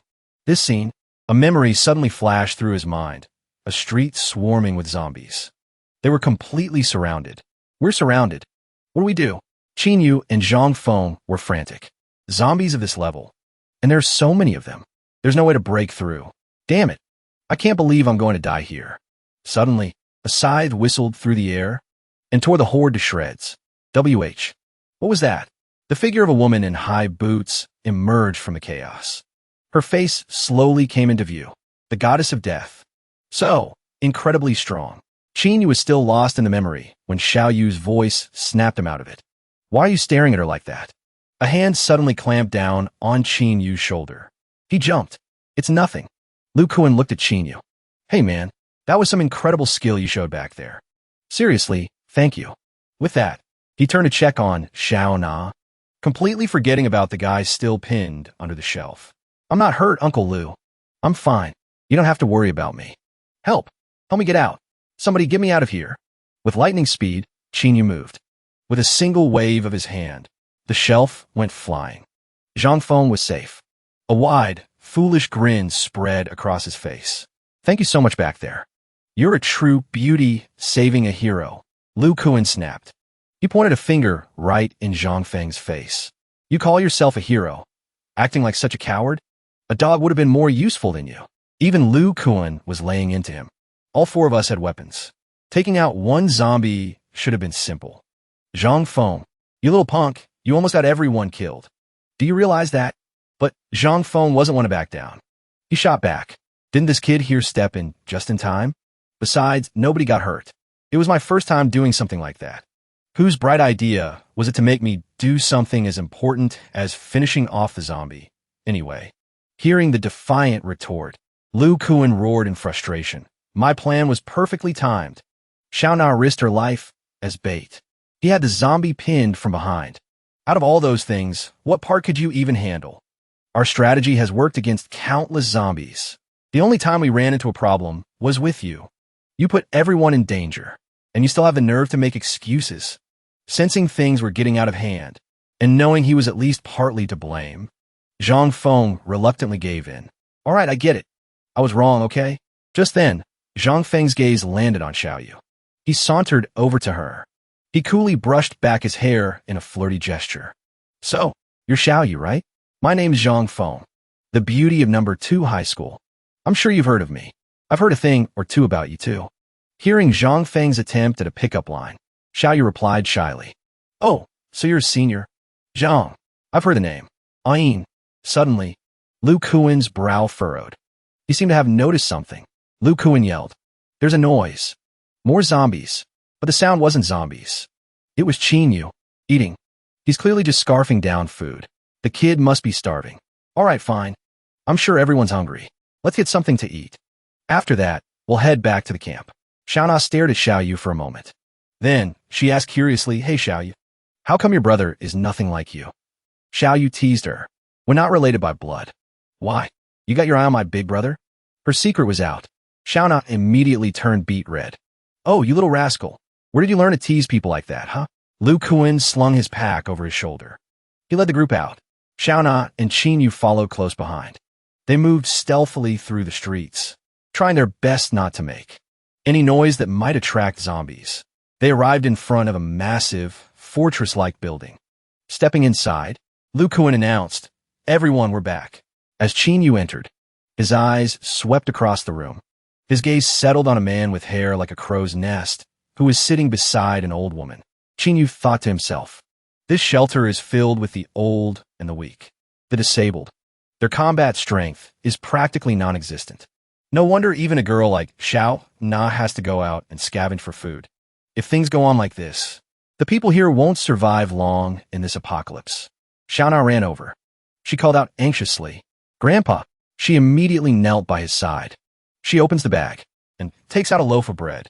Grandpa, you must be hungry. We found a lot of food this time. The old man lets out a few weak coughs. Xiao Na, it's dangerous out there. You have to be careful. Everyone must be hungry, Lu Kuan calls out. Come and get your food. Don't push. One at a time. Xiao Na's grandfather looks at Qinyu. He asks curiously, and this young man is? Xiao Na quickly makes the introduction. Grandpa, this is Qinyu, and this is his little sister, Qin Xiaoyu. If it weren't for them today, you would have never seen your granddaughter again. The old man is filled with gratitude. This place isn't exactly a paradise, but at least we can look out for each other here. If you two don't mind, please stay with us. The siblings reply in unison. We will. You all must be tired, Xiao Na says cheerfully. Let me find you a room. She leads Qinyu and Xiaoyu away to find a room. As they walk, Qinyu suddenly speaks up. Your grandfather. He's no ordinary person, is he? Of course not. My grandpa is amazing. He's a divine doctor. He saved countless lives. Compared to all those department heads and traditional medicine experts out there, he's way more skilled. Xiaoyu looks impressed. Whoa, but he was coughing so badly. Is he so sick that he can't even heal himself? Xiao Na's expression suddenly falls. She explains, when he was younger, he practiced martial arts. It left some lasting injuries. Now that he's older, All those old, accumulated wounds are flaring up. That's why he's so weak now. I knew it. Of course. I could tell that old man had an unusual air about him. Martial arts are supposed to make your body stronger. For him to have so many lingering injuries from his training, he has to be a practitioner of ancient martial arts. My level 2, combat skills are considered pretty strong, but after all these real fights, I know my techniques are still crude. Against a true master, my weaknesses would be exposed in an instant. If I could get his guidance and learn a systematic fighting style, forget level 3. I could even take the next step and reach the Grandmaster level. It's entirely possible. A moment later, Chinyu asks her to explain the current situation. Tell me about the situation here at the shelter. Without hesitation, she tells him everything about the camp. Most of the people here are just survivors from the surrounding area. We all gathered together in one place to look after each other. It's the only way we've managed to get by. Uncle Lu has the most experience and is the strongest among us. He's the one who leads every supply run. His eldest son is here too. Zhang Feng is a rich kid, handsome and from a wealthy family. But when the zombie apocalypse hit, all that money became worthless. The injured man is brotherly, Xiao Na continues. Originally, he and Uncle Lu would go out for supplies. But he was careless once and badly injured his tendons and bones. So, Zhang Feng and I had to take his place. But the two of us combined aren't even as strong as Uncle Lu is alone. Hearing this, Chinyu's earlier assessment is confirmed. Just as I thought, most of the people here are weak. If we were attacked, I'm afraid, only a handful of them could actually fight back. But I have no choice. If I want that old man's guidance, I'll have to protect this shelter. The scene shifts to a dark room. Chinyu lies on a bed. He tossed and turned, unable to sleep. Without Xiaoyu beside him, he felt a strange emptiness. He sat up. He wondered what Xiaoyu was doing. Was she asleep yet? He decided to give her a little surprise. And so, he slipped out of his room. He turned down the hall, looking for Xiaoyu's room. Chinyu spotted a room with the door left carelessly ajar. He figured she must be feeling the same way he did. Xiaoyu. This girl. She's thinking the exact same thing I am. She's got some nerve, though, leaving the door open for me on purpose. Without a second thought, Chinyu entered the room. The moment he stepped inside, he saw her. Xiao Na was wrapped up tightly in her blanket, tossing and turning on the bed. Chinyu was certain it was Xiaoyu. He had no idea the person in the bed was actually Xiao Na. He frowned, pausing for a moment in thought. In his past life, every single day was a struggle against hordes of zombies, monsters, and other powerful enemies. Just finding shelter and getting 3 meals a day was a constant battle. He never had time for things like this. Deciding to have some fun, Chinyu crept forward. He climbed onto the bed and grabbed Xiao Na's foot. She flinched, yanking her foot back. He just assumed Xiaoyu was being shy. But then, Xiao Na's voice cut through the silence. Xiaoyu, not giving up yet? Come on, let's go another 100 rounds. Hearing Xiao Na's voice, Chinyu suddenly realized something was terribly wrong. Just then, a knock came from the door as Xiaoyu stood outside. She called out, Xiao Na, why'd you close the door? I can't get in. Hearing Xiaoyu's voice outside, he scrambled to open the door for her. She looked at him, surprised. I just want to get some sweet potatoes. Why are you in here? He hurriedly tried to explain. It's nothing. It's all a misunderstanding. I was worried you might be scared being alone, so I came to check on you. But since Xiao Na is here, I'll be going now. The words had barely left his mouth before he slammed the door and bolted. His face was beet red. The expression on his face at that moment was truly indescribable.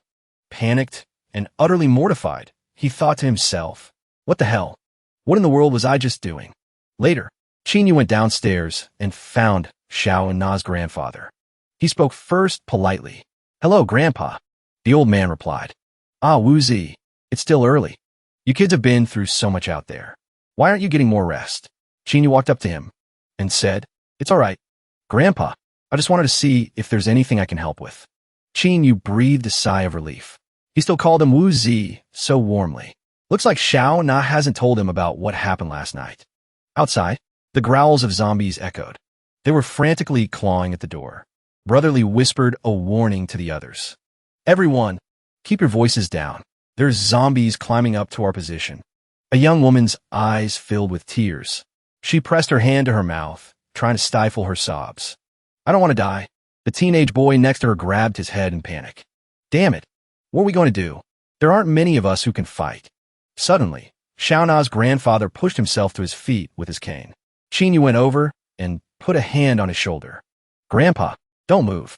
It's just a few zombies. Leave it to us young ones. Lu Kuan cracked the door, open slightly.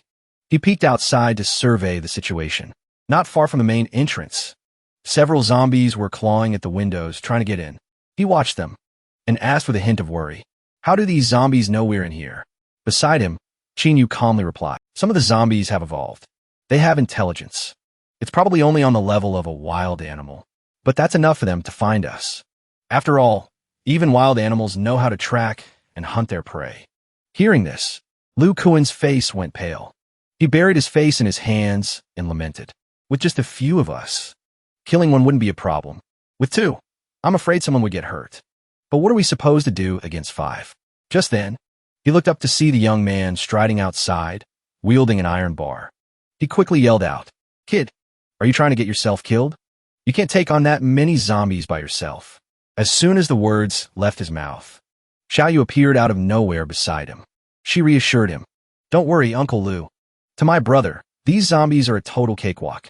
Qinyu's bold move had successfully drawn all the zombies' attention. Without a moment's hesitation, they let out ferocious snarls and charged straight for him. Just as one of them lunged, he gracefully leaped aside, dodging the attack, and finished it off in the blink of an eye.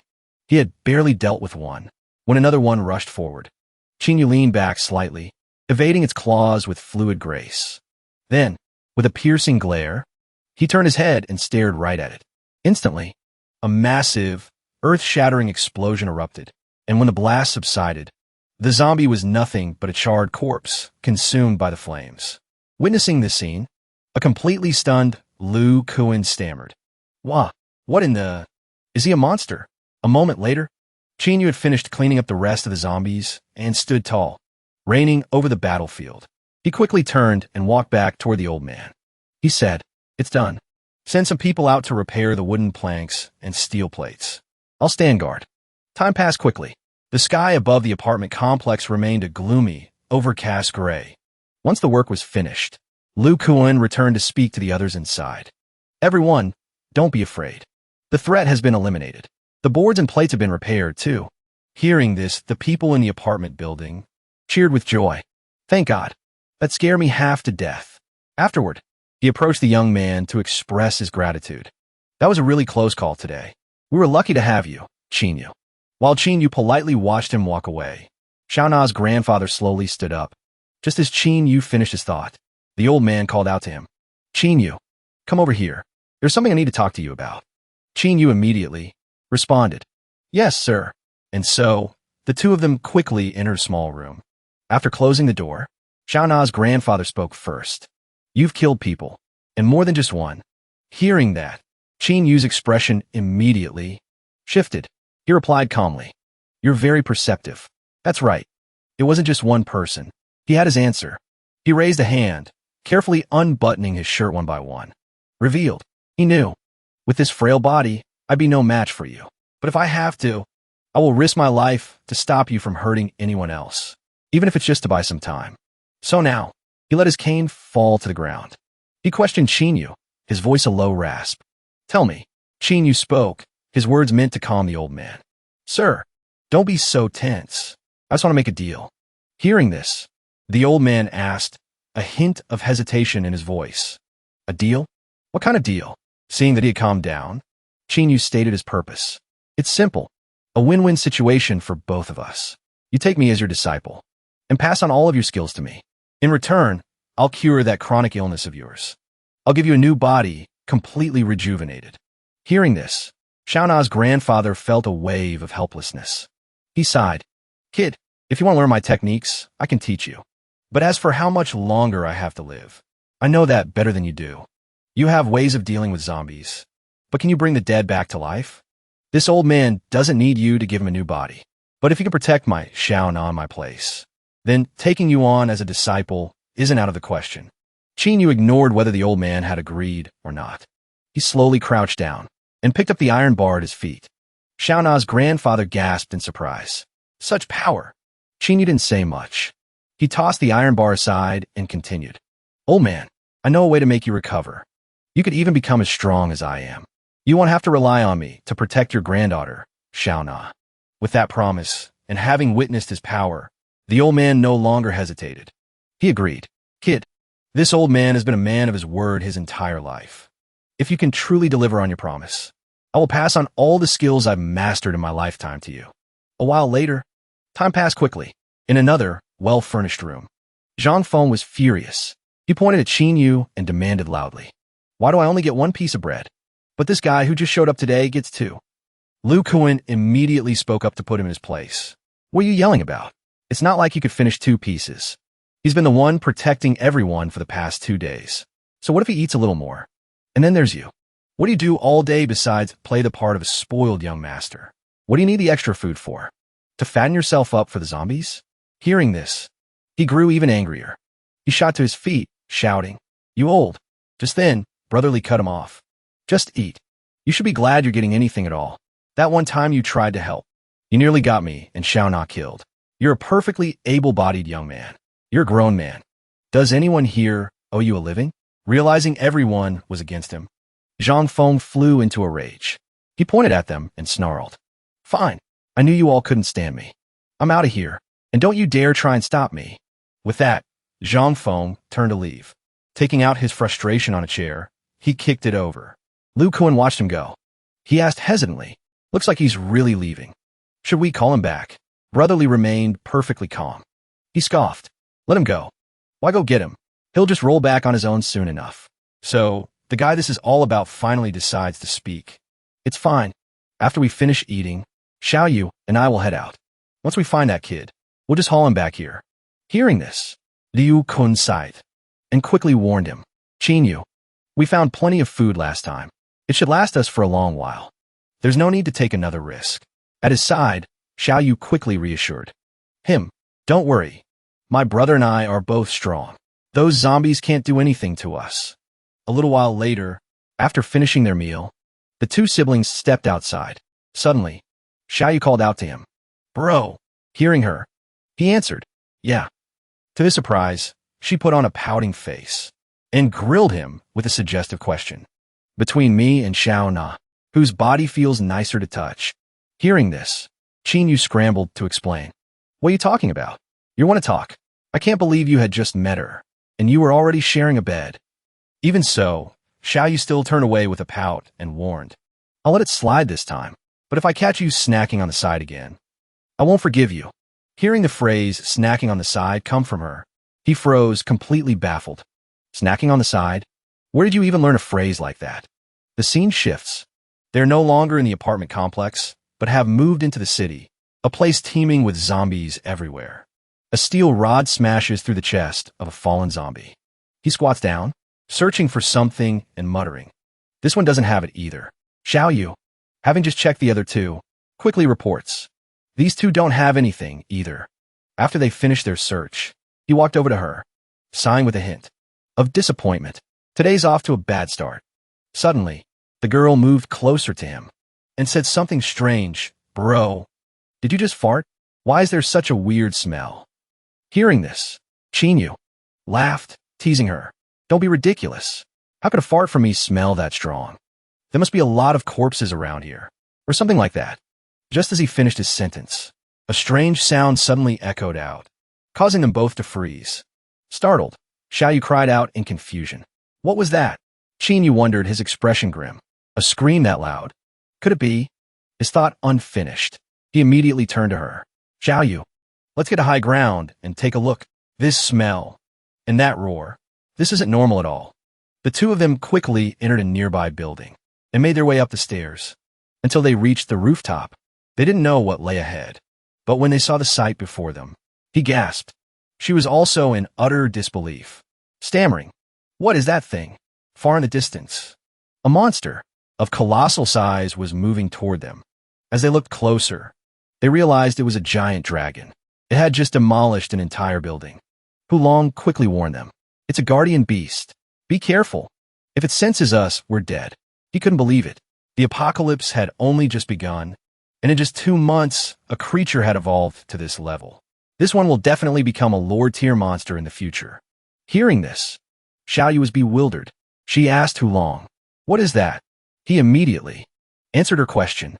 After a mutant beast is gravely wounded and gets infected by a zombie, it transforms into a powerful guardian beast. Guardian beasts possess the characteristics of both mutant beasts and zombies, making them even more terrifying than either. From his words, she realized the situation was far more perilous. She furrowed her brow slightly. "So, what should we do?" She mused. "But, while it's not paying attention, can we kill it?" Yu quickly rejected that risky idea. "No, that's too dangerous. We have to change our hunting grounds." The scene shifts. They had moved to a much more peaceful location than before. At this moment, Xiaoyu held an energy crystal in her hand, exclaiming excitedly, "Another one, brother. One more. That makes 3 total." He walked over to her and took the energy crystal. He spoke with amusement. "I thought we were out of luck today. Never expected such a haul." After handing him the crystal, she gently rubbed her tired shoulder and suggested, "Let's rest for a bit, brother. We've been hunting for ages." Without much thought, Yu immediately agreed. He pointed in a direction. "Let's rest in there. And while we're at it, we can see if there's any food." A short while later, a steaming hot bowl of noodles, still piping hot, appeared before them. Yu ate his noodles, stroking his chin, and spoke to Xiaoyu, who was drinking water beside him. "It's unusually quiet around here." She paused her drinking and replied frankly, "Because we killed all the zombies." But he didn't agree with her. He immediately retorted, "No way. This morning, we only killed about 70 or 80 of them. Don't forget we're evolved humans. Our current senses cover a 1-kilometer radius. If there were any zombies active, there's no way we wouldn't have sensed even the slightest movement. Unless," he said, looking out the window as he spoke, "unless they're deliberately hiding." Just as Yu had said, behind a wall, a zombie was secretly observing their every move.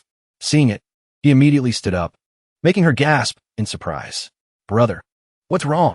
He grabbed his weapon and reminded Xiaoyu, "Get ready, Xiaoyu. Just as I suspected, there's a zombie ambush." The moment his words finished, above their heads, the ceiling suddenly developed several cracks. Immediately after, the ceiling collapsed, and a horde of zombies swarmed down towards them. Yu swiftly plunged his iron bar through a zombie, dispatching the first one. He urgently commanded her, "Xiaoyu, prepare for battle. Boost your evolved energy. Earlier, we only left 1 crystal for that old man. Let's take this first." She didn't hesitate, nodding in agreement. After that, the small supermarket was filled with nothing but frenzied growls and the brutal sounds of slaughter. The next second, a shocking explosion erupted, sending a horde of zombies flying out. Yu, his eyes bloodshot, clutched a glowing iron bar and stood protectively in front of Xiaoyu. Just as he managed to calm down a little, he struggled to speak. "No, this is bad." Then, from the sky, a swarm of strange, dark figures rained down on them. He urgently pulled her along. "Xiaoyu, run. We've been ambushed." The two of them desperately ran forward, a massive horde of zombies swarming behind them, in relentless pursuit. At that moment, Xiaoyu asked, confused, "Aren't zombies supposed to be stupid? How do they know tactics like this?" Yu was just as baffled. "I don't know," he answered. "Logically, they shouldn't have this kind of intelligence." Suddenly, as they neared an exit, another group of zombies charged out, blocking their path. "Not good. We're surrounded." Just when they thought they were cornered, he cursed in frustration. "Damn it, we have no way out." But then Xiaoyu spotted an escape route. "There's a small alley over there." Instantly, the two of them ducked into the narrow alley. But the zombies didn't give up their chase. Suddenly, Yu stopped. He didn't move any further. Seeing this, she called out to him, confused. But before she could finish, he cut her off.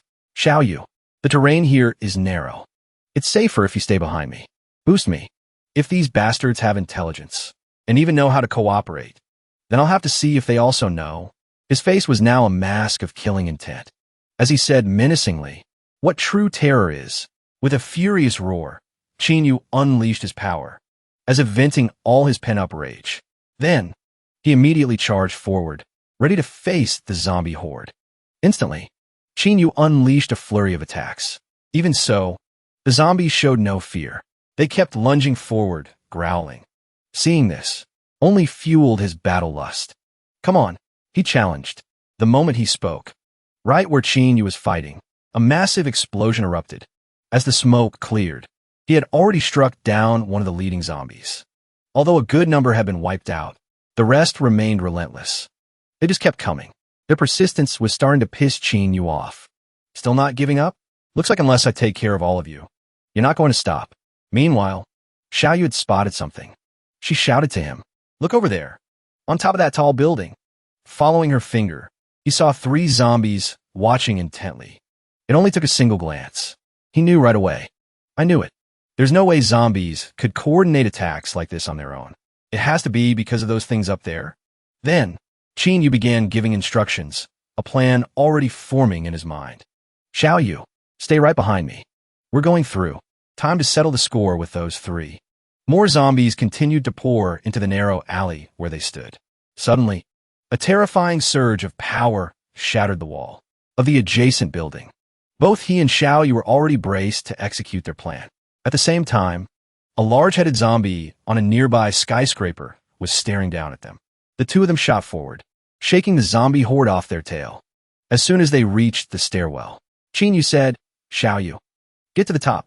I'm going to destroy the stairs. Let's see them try to follow us then." Immediately after, he swung his arm, cutting a clean, decisive line through the staircase. Just as Qin Yu had said, the bottom of the stairwell was blasted to pieces. Amidst the chaos of the zombie horde, the staircase was completely destroyed.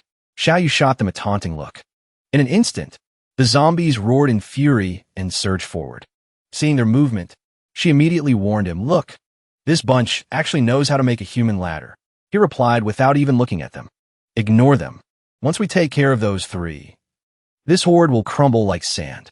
They're not a threat." Qin Yu decisively threw the door open. It seemed the zombies had been waiting for him and Xiaoyu this whole time. A green and a red zombie rose to their feet, ready to leap into battle. Seeing this, Qin Yu quickly made his assessment. "Xiaoyu, be careful. If I'm not mistaken, the zombie in the middle has the ability to control the others. The 2 beside it are under its control, too." Then, she asked curiously, "If that's the case, does that mean the zombies downstairs are able to work together because it's controlling all of them?" After a moment of observation, he calmly confirmed it. "That's right. It's the one in control." The ability to command that many zombies made Qin Yu suspect this creature's power might even surpass his own when he used his fire gate. The moment Qin Yu finished speaking, the large-headed zombie pointed a finger and let out a shrill command. Just as expected, the red zombie roared and charged toward him. As it moved, its body erupted in blazing embers. Then, the red zombie opened its mouth wide, ready to incinerate Qin Yu with a torrent of fire. Seeing the situation, Xiaoyu yelled, "Qin Yu, use your fire to counter it." Qin Yu's powerful flames clashed head-on with his opponent's stream of fire. Suddenly, from within the clashing inferno, the green zombie shot out. It swung its arm, attacking Qin Yu with absolute ferocity.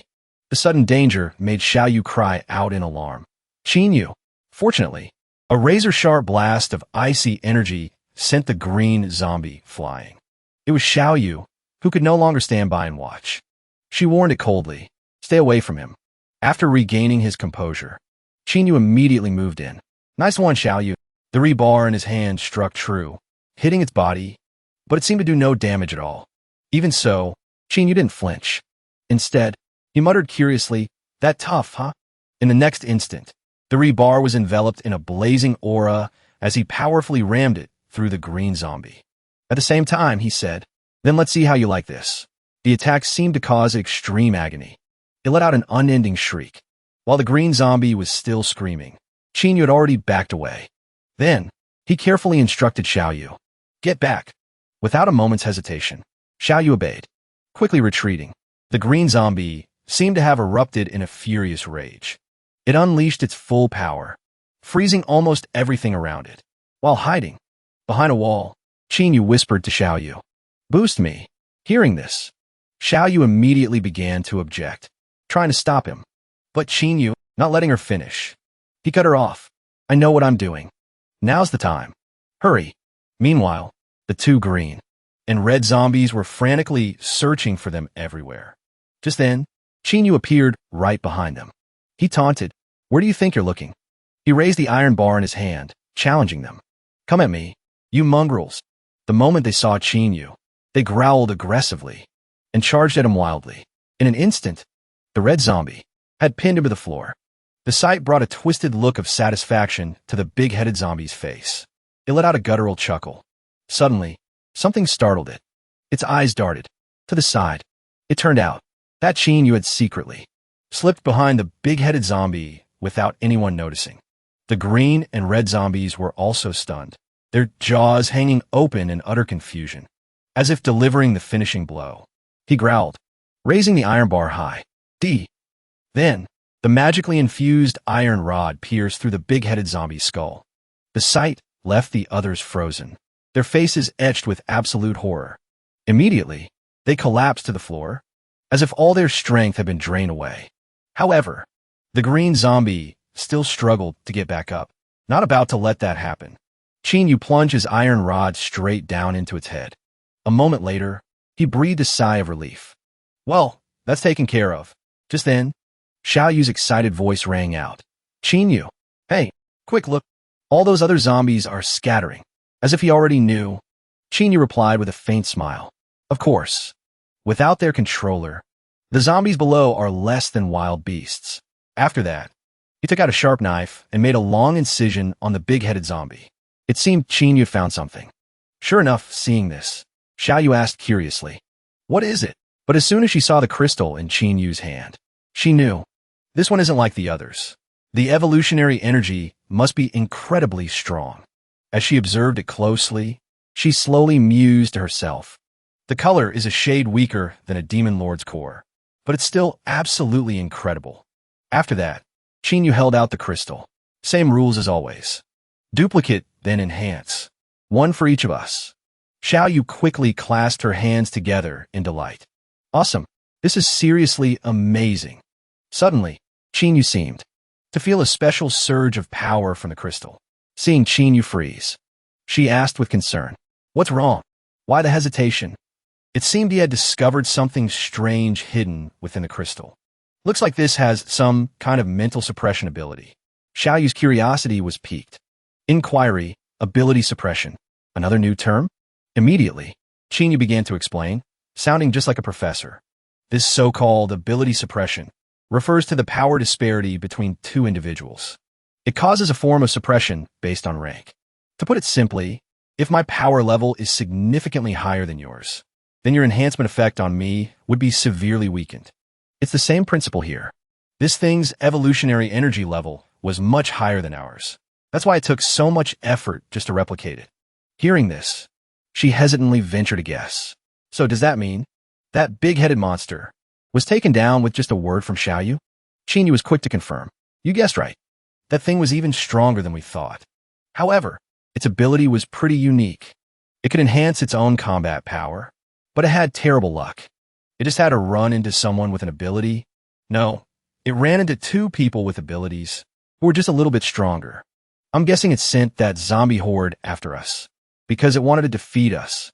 Then it would have taken control of our bodies to expand its zombie army. After that, he stared intently at the glowing orb in his hand. He murmured, "Looks like it's going to take a while to replicate and enhance this." A long time later, an exhausted Xiaoyu slumped to the ground. She let out a sigh of relief. Finally, it's done. Chinyu looked at the orb with curiosity. I wonder how much of a boost this will give us. As soon as he finished speaking, they both popped the orbs into their mouths. Suddenly, Chinyu's eyes flew wide open, as if he had just tasted the most profound horror imaginable. In an instant, Chinyu threw his hands into the air and shot to his feet. Then, he bent over and let out a mighty roar. Turns out, Chinyu was just putting on a show. He grinned. I can feel it. My strength is at least 15 or 16 times that of a normal person now. Xiaoyu could only stare at him, bewildered. She pouted. Do you have to be this dramatic every time you eat one of these? Then, he put on a serious face and asked Xiaoyu, Wait, you don't feel anything. But she seemed all too familiar with his antics. She answered calmly, That's not it. I feel much stronger. About 12 or 13 times stronger than a normal person.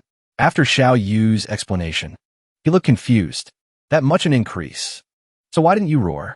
She repeated his question, completely exasperated. Why would I roar? He replied calmly, as if it were the most obvious thing in the world. Don't you see me roar every time? At this point, Xiao Yu finally came to a conclusion. And that's why I say you're being so extra. Sometime later, the two of them had left the high-rise building and were walking slowly down the street. As if suddenly remembering something, Qin Yu spoke up. These past few days we've been out hunting have been really fruitful. We've both gotten a lot stronger. And we even found the evolutionary energy for him. This could give him a new lease on life. And I can finally feel like I've earned the right to learn his techniques. Paying no attention to his long-winded speech, she sighed. I'm exhausted. I need to eat a ton when we get back. Completely ignoring Xiao Yu's mood, he started teasing her. Still thinking about food?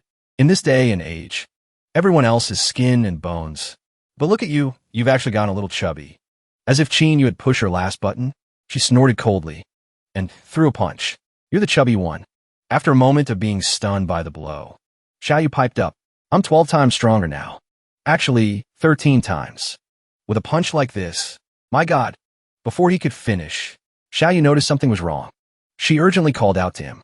Something's not right. Qin Yu's playful demeanor vanished. He could smell the thick scent of blood in the air. Just as he came to a realization, a worried Xiao Yu spoke. Up ahead. That's our shelter. It wasn't attacked by zombies, was it? The moment they arrived, the sight of everyone in the shelter, brutally slaughtered, greeted them. Stunned, he couldn't believe his eyes. He was completely floored. Xiao Yu was just as horrified. How? How could this have happened? Then, Qin Yu knelt to examine a body and made a grim discovery. This wasn't the work of zombies. He stated, his voice low and certain. Humans did this. Xiao Yu cried out in a panic. Xiao Na, are you alive? Seeing the carnage, Qin Yu, too, was gripped by anxiety. Xiao Na was missing. So were the old man and Lu Kuan, unable to find the people she was looking for. Tears streamed down her face. Sob. They were all defenseless people. Wow, who could be so heartless? In the next second, he stepped outside and immediately spotted footprints. He couldn't suppress his rising fury. Qin Yu's face darkened. Whoever interfered with my plans, I'll make sure you die a miserable death. The sky outside was dark, mirroring the grim mood that had fallen over them. Both Qin Yu and Xiao Yu rushed to search the area. As he scanned their surroundings, he quickly realized that all the zombies on the road had been eliminated. This person is definitely an evolved. Suddenly, something unexpected caught her eye. She shouted to him. Look, over there. It was a group of zombies growling at a person hanging from a tree. With a jolt of horror, they realized it was Uncle Lu. Unable to contain his rage, Qin Yu gritted his teeth. Get him down. Now. As Uncle Lu's eyes fluttered open, they called out his name. Uncle Lu. Seeing that the old man was awake, Qin Yu spoke quickly. Uncle Lu, tell me, who did this? Despite being brutally tortured, Uncle Lu spat out with absolute hatred. That bastard. That ungrateful animal. Just hearing that was enough for Qin Yu to guess. Zhang Feng, the old man confirmed through his pain. Yes, it was him. Now that he had confirmed his enemy, he gently reassured the dying man. I will avenge everyone for you. Then, Uncle Lu, in immense pain, couldn't hold back his tears. He begged, please do one thing for me. Kill me. Let me be free. The request weighed heavily on Qin Yu, but he had no choice but to agree. I understand.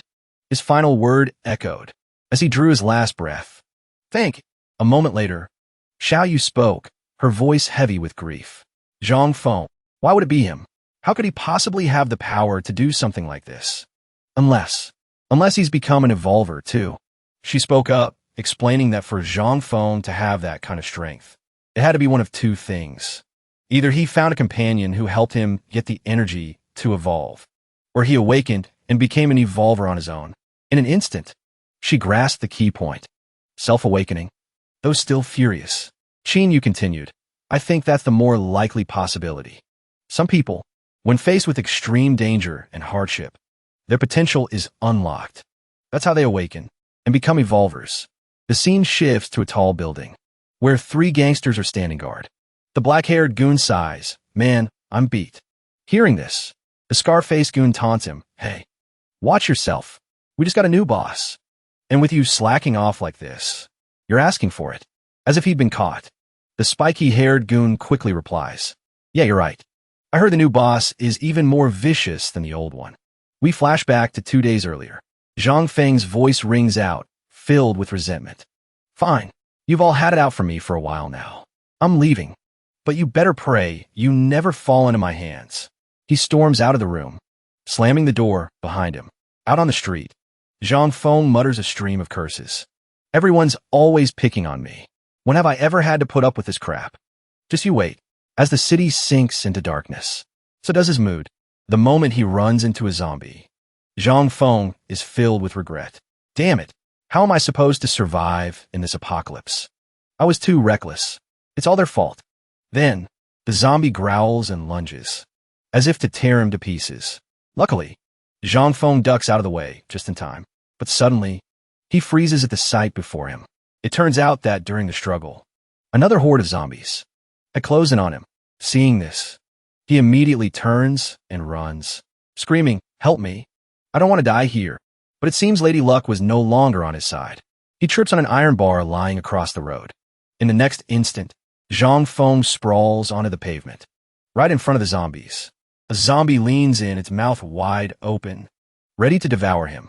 The next second, the sound of 2 gunshots rings out, effortlessly taking down the zombies. One of the goons walks up, his voice smug. He says, well, look what we have here." Their help brings tears to Zhang Feng's eyes. Thank you, big bros." Ignoring his gratitude, the man steps closer and asks, "Is this kid a boy or a girl?" The black-haired goon chuckles. "Looks like we got lucky. A weak but pretty one. Let's take him back to the boss. Maybe he'll trade us a girl so we can have some fun."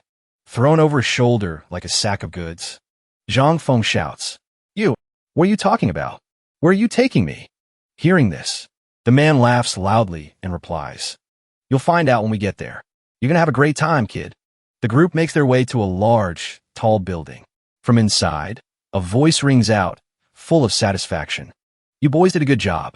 It's the green-haired leader. His eyes light up as he remarks, "Just my type." Zhang Feng is tied up tightly, sobbing uncontrollably. He begged for mercy. "Boss, please spare me." It seemed he couldn't wait any longer. So he spoke. "Go on. Pick whoever you like. I have some business to take care of now." Seeing their chance, his lackeys immediately took the hint. "All right, boss. You go ahead and get busy. We won't bother you." Faced with a hopeless situation, Zhang Feng, his face ashen, tried to plead for his life. No, boss. I'll give you anything you want. I have money. No, I can take you somewhere. There are plenty of supplies and food stockpiled there. And women too. Boss." Completely ignoring his words, the blue-haired leader licked his lips, as if preparing to savor a rare delicacy. He moved closer, lifting Zhang Feng's face with a chilling gentleness. "My beauty, I'm not lacking for any of those things. I'd rather just have you." And then, his shrill screams of pain and humiliation echoed throughout the eerily luxurious room. While adjusting his clothes, the blue-haired leader laughed heartily. "My sweet little Feng," he praised. "You've given me a pleasure I've never known before." He said, panting, as if to mark his absolute ownership. "I will cherish you. From now on, you are my personal male pet." After the prolonged torment, Zhang Feng, drenched in sweat, still managed to answer, "Yes. Master, I will be obedient." Even so, the blue-haired leader's expression remained possessive. "But you must not betray me, especially not for those women. I won't allow you to go straying after that pack of females. So, I must find a way to completely sever your interest in women." It seemed Zhang Feng had guessed his intentions. He screamed in terror, "Master, surely you don't mean to..." Before Zhang Feng could finish, the leader, knife in hand, gave an order. "Get the doctor in here to stop the bleeding. I'm going to castrate my new pet." Hearing this, the color drained from Zhang Feng's face. He frantically begged for his life. "Don't. Master, I promise I'll be obedient. I won't even think about women anymore. Please don't." In a flash, the blue-haired leader struck, inflicting an agonizing, numbing pain on Zhang Feng. His screams of torment and humiliation resounded throughout the building. A long time later, Zhang Feng slowly opened his eyes. Seeing this, the leader feigned affection. He began, "Now, this is my good little treasure." Then, Zhang Feng shot upright, staring down at the empty space between his legs. The horrific sight sent his mind into a state of shock. As a sharp energy began to emanate from him, the leader opened his mouth to mock him. "From now on, I'll cherish you even more. You won't be needing that anymore." The moment he finished speaking, a sharp crack echoed, like the sound of a bone breaking. The blue-haired leader's body suddenly froze solid. He gasped in horror. What did you do? Why can't I move?" Hearing this, both Zhang Feng and the doctor turned to look, stunned. Suddenly, the doctor panicked and tried to flee, letting out a shrill scream. "The monster! I won't let him get what he wants." Zhang Feng swung his arm, unleashing a dark power. In an instant, the doctor's body was sealed in place, completely immobilized.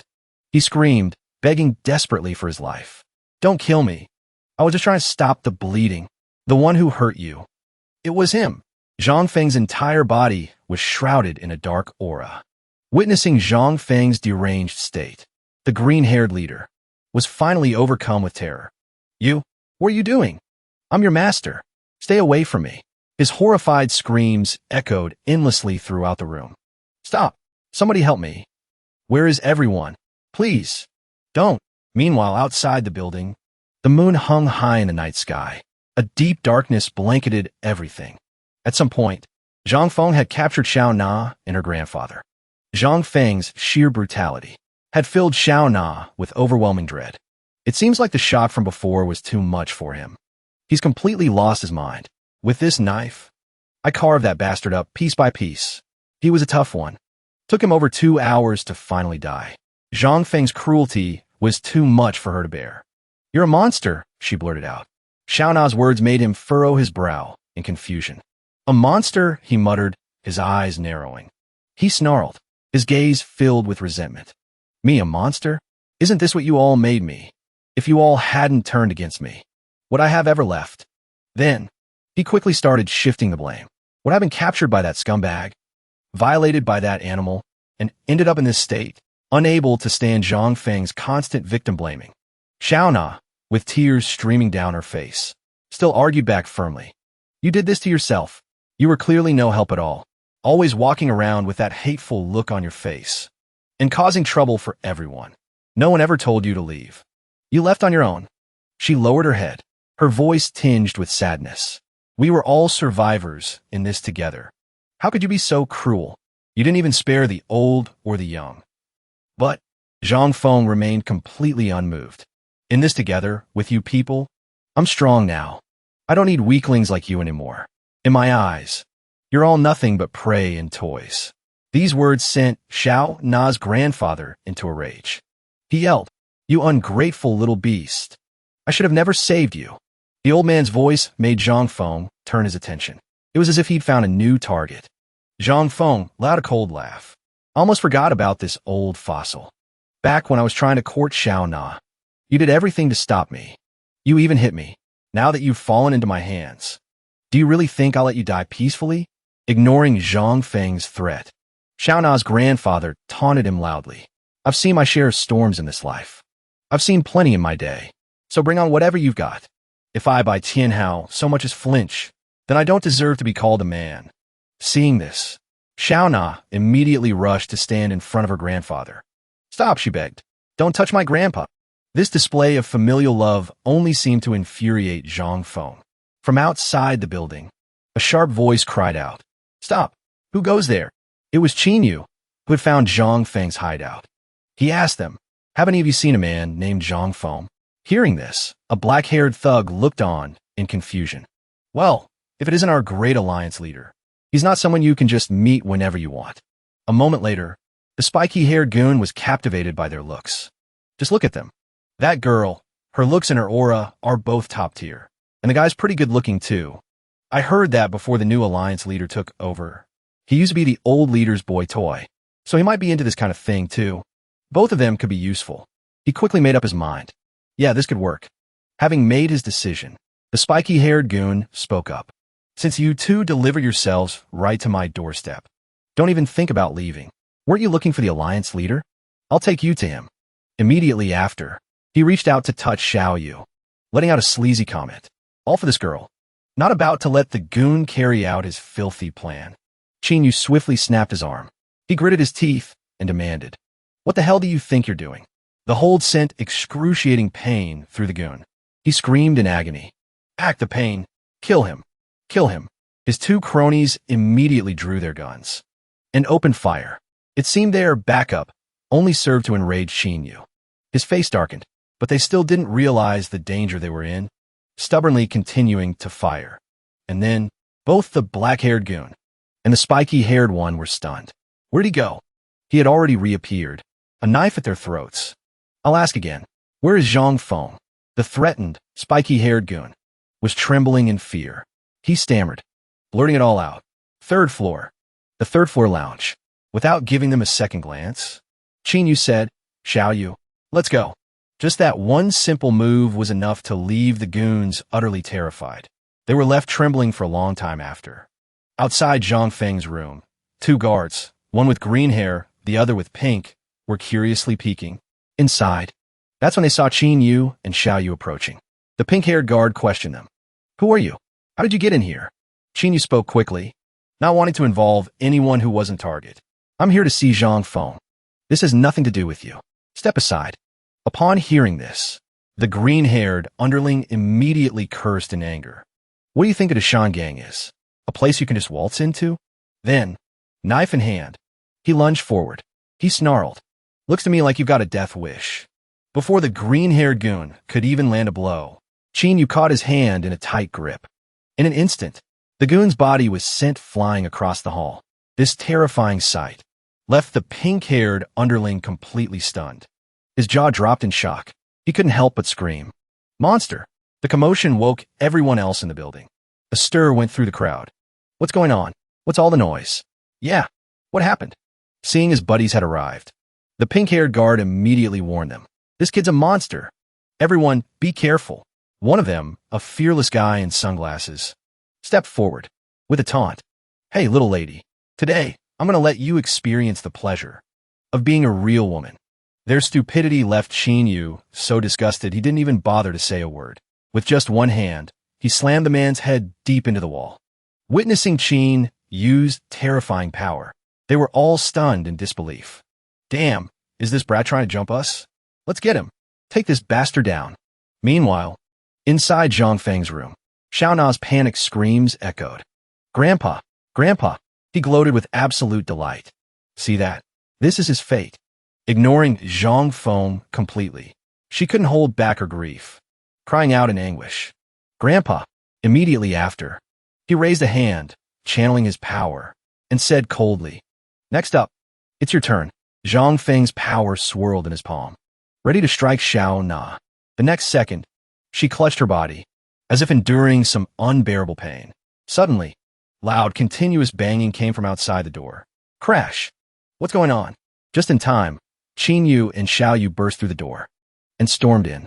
Seeing them appear, he broke out in a cold sweat. "It's you. How did you get in here?" The moment he entered, Xiao Yu was horrified by the sight before him. Seeing Xiao Na entangled in vines, he yelled, "Xiao Na!" After a quick look, he immediately turned to Qin Yu. "Do you see that? Those sharp thorns and gruesome tentacles?" Qin Yu immediately replied, "I see them. This is a calamity-type power."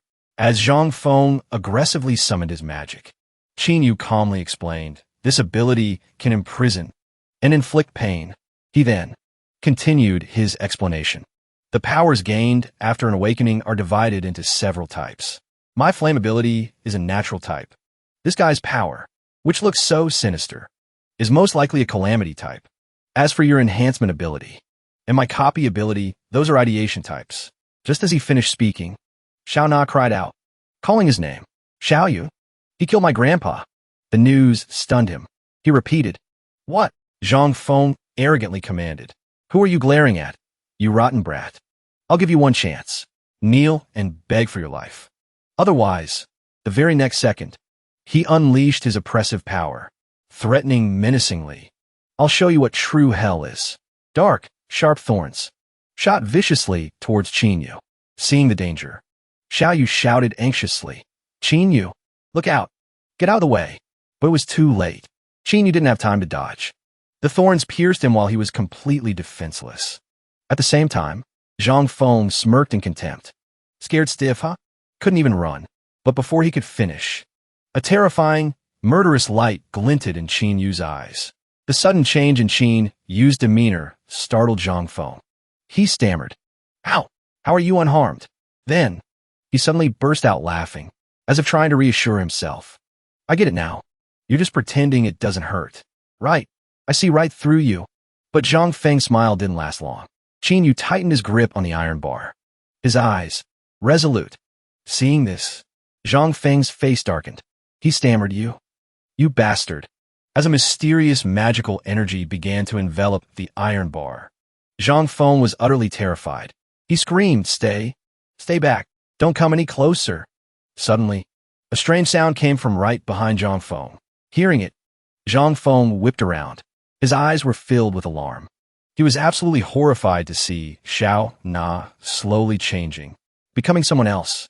Then, beads of sweat streamed down Zhang Feng's face. He stammered hesitantly, Xiao Na, how are you also?" All the while, everything was going just as Qin Yu had predicted. "Just as I thought," he affirmed to himself, as he stared intently at her dark and mysterious form. Qin Yu was certain. She's the goddess of death. Xiao Na's eyes flashed with absolute fury. She commanded coldly, "This animal is mine." Qin Yu answered without a moment's hesitation. "All right." At the same time, the worried Xiao Yu cried out, "Xiao Na." Suddenly, a flood of memories returned to Qin Yu. Echoes of desperate voices from the past. "We're surrounded. What do we do? These are high-level zombies, and there are so many of them. Breaking through is impossible. The first time I met the goddess of death," Qin Yu thought to himself. The first time I met the goddess of death. I was just a green-handed rookie. Voices filled with awe echoed around him. "That's the goddess of death. She's so strong." As he recalled that heroic image from his past, Qin Yu's thoughts continued. Her combat power was monstrous.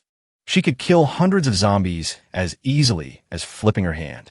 He thought to himself, "What's more?" She held the title Death's Descent. Wielding the strongest calamity-type ability. An image of the goddess of death, looking utterly bored, appeared in his mind.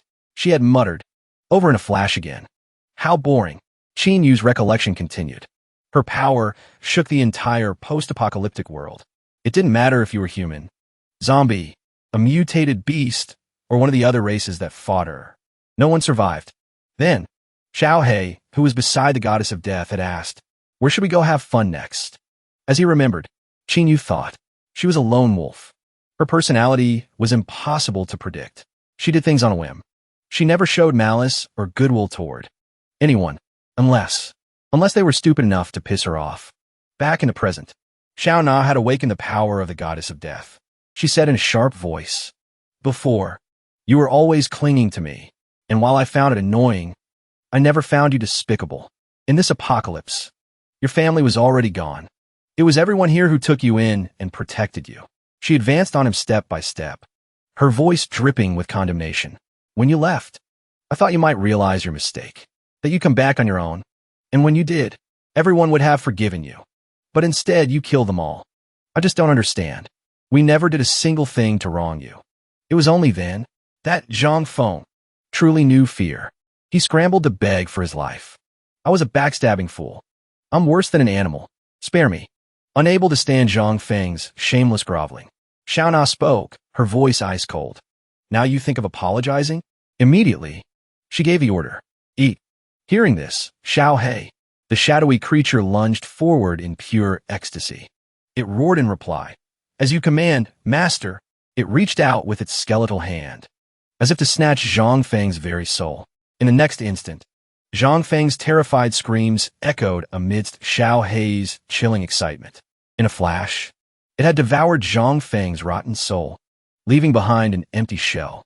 With just a single glance, Qin Yu could tell that Zhang Feng's evolution energy was being completely drained by Xiao He. As if to confirm his suspicions, Zhang Feng's face had gone completely blank, devoid of all emotion. After finishing its hearty meal, Xiaohei dropped Zhang Feng's body to the ground. It let out a loud laugh, one of deep satisfaction. It praised the meal with glee. Ah, that really hit the spot. Witnessing the horrifying scene, Qinyu began to form a theory. It's gotten stronger, and it's giving off an aura of painful imprisonment. Could it be that when it devours something, it also absorbs its abilities? Then, Xiaohei flew back to Xiaona. It chirped happily, "Master, I'm done eating. That was delicious." Suddenly, the scene shifts. Xiaoyu wasn't celebrating at all. She rushed over to Xiaona, concerned. "Are you okay?" Hearing her, Xiaona slowly replied, "I'm fine now," unable to hold back the wave of emotion. She turned toward the body. "Grandpa." A moment later, Qinyu advised Xiaona, "We have to cremate your grandfather's body. Otherwise, if he turns into a zombie, someone will just have to kill him all over again." Qinyu's harsh frankness was too much for Xiaoyu. She shot back at him, "Do you have any tact at all?" But it seemed Xiaona wasn't angry. She just calmly agreed. "He's right. About the cremation, I'll have to ask for your help." Without a moment's hesitation, Qinyu raised his hand. He immediately granted her wish. As soon as it was done, Qinyu spoke solemnly, "Xiaona, I have a request." Qinyu stated decisively, "Let me fight your Xiaohei." Xiaona refused without a second thought. "No, my Xiaohei is very strong." Hearing that, Qinyu remained completely unfazed. "I know. Don't hold back. I want you to give it everything you've got." Seeing Qin use determination, she didn't mind agreeing. "All right then, but we stop when it's time to stop." The scene changes. Xiaohei spoke up, its voice full of hesitation. So, actually, I can't beat him." That statement left Xiaona utterly stunned. "You can't beat him?" It quickly tried to explain, as if afraid of losing face. No. It's just that. I was just born, you know? I'm just a kid right now. Wait until I'm grown up. I'll definitely be way stronger than him." Their ridiculous conversation left both Qinyu and Xiaoyu at a... After a bit of discussion, Xiaona refused without a second thought. "Then I'm sorry. Xiaohei doesn't want to fight you." Against the dark night sky, stars glittered brightly beside a gentle moon, creating a mystical scene. A moment later, Qinyu approached and asked with concern, "What are your plans for the future?" Xiaona cradled the urn in her hands and answered slowly, "My grandfather loved to travel. It was his dream to take me to see the world, but I never wanted to go with him. Now, I want to fulfill his dream. I want to take him to see the world." Her sincere words left Qinyu completely stunned. He thought to himself, so this is the truth behind the legends. They said the goddess of death wandered the world alone. Some claimed she was training. Others said she was searching for treasure. Who would have thought? She was only trying to fulfill her grandfather's last wish. After a moment of thought, Qinyu extended a heartfelt and sincere invitation. "Don't go. Stay with me." Qinyu's sudden words made her turn back, her eyes wide with surprise. Xiaoyu quickly spoke up, as if afraid she'd misunderstand Qinyu's intentions. Xiaoyu's voice seemed to snap Qinyu out of it. He quickly explained, "I mean, the world outside is too dangerous. You could travel with me for now. With me and Xiaoyu. Once you're stronger, we'll all take your grandfather to see the world together." Then, Qinyu tried his best to persuade her. "Besides, I guarantee it, if you stick with me, you'll become much, much stronger. By then, we'll be beings of such immense power that all creatures in this world will revere us as gods." Xiaoyu chimed in, pleadingly. "That's right. Stay with us, Xiaona. He and I will protect you." Even Xiaohei added his support. "I may just be a kid, but I've got more than enough power to protect my boss." But despite their pleas, Xiaona remained resolute. "I really don't want to get involved with anyone else. I just want to be alone." "I'm sorry." Just as she turned to leave, Qinyu made one last attempt. "You're just going to leave like that? After all, I did save you twice. You're just going to walk away?" Hearing this, Xiaona froze, stopping in her tracks. But seeing her distress, Xiaoyu immediately tried to stop him. "Qinyu, stop it. Xiaona is my friend." But Xiaona's resolve didn't waver. "The debt I owe you, I will remember it, and I will repay you in the future. But for now, I just want to be alone." The sky grew darker, enveloping the towering skyscraper. A long while later, Qinyu let out a long, heavy sigh. Seeing this, Xiaoyu quickly began to mimic his desperate plea from earlier. Stay by my side. I'll protect you, she said teasingly. What's the matter? A beautiful girl slipped right through your fingers. Feeling a little bitter about it. Even so, Chinyu still had a look of confusion. Are you laughing at me again? Just look at her powers. Her abilities have to be S rank. They might even be several times stronger than S rank. If she were to join our team, she'd be a huge boost to our strength. She was all too familiar with his cluelessness, with how dense he was when it came to romance. Xiaoyu sighed, exasperated. I get it, okay? You want to conquer the world, dethrone emperors, wage war across the heavens, and then seize the throne to become an immortal, right? Those bizarre words left Chinyu completely baffled. Where did you even learn all that nonsense? Besides, if we're talking about why Xiaona left, it's probably your fault. Suddenly finding herself blamed, Xiaoyu immediately raised her voice in protest. How is it my fault? As if to provoke her. He smirked. Well, you shouldn't have gone home so early that night. Just a little bit longer, and she would have been all mine. Chinyu's shameless teasing made Xiaoyu's face flush bright red. She was completely flustered. Instantly, she didn't hold back. She landed a solid punch right on him, yelling, "You jerk!" After their playful scuffle, the sound of laughter filled the air. The two of them left the building. Stepping outside, immediately, a crowd of people swarmed them, pleading desperately. Boss, from now on, you're our new boss. If you tell us to go east, we'll never go west. Please, accept this bow from your humble underling. However, Chinyu couldn't be bothered. He just waved his hand coldly. I'm not interested. Find someone else. Suddenly, an idea struck him. He asked curiously, You guys must have a private arsenal, right? Take me to see it. One of the underlings replied enthusiastically. You came to the right place. This clubhouse used to belong to our former leader, Li Dashin. That guy, aside from being into men, had another crazy hobby. Collect knives, swords, hammers, nunchucks, 3-section staffs, and even ropes and collapsible batons. Hearing his subordinate ramble on, Sho got pissed. He smacked him on the head and snapped.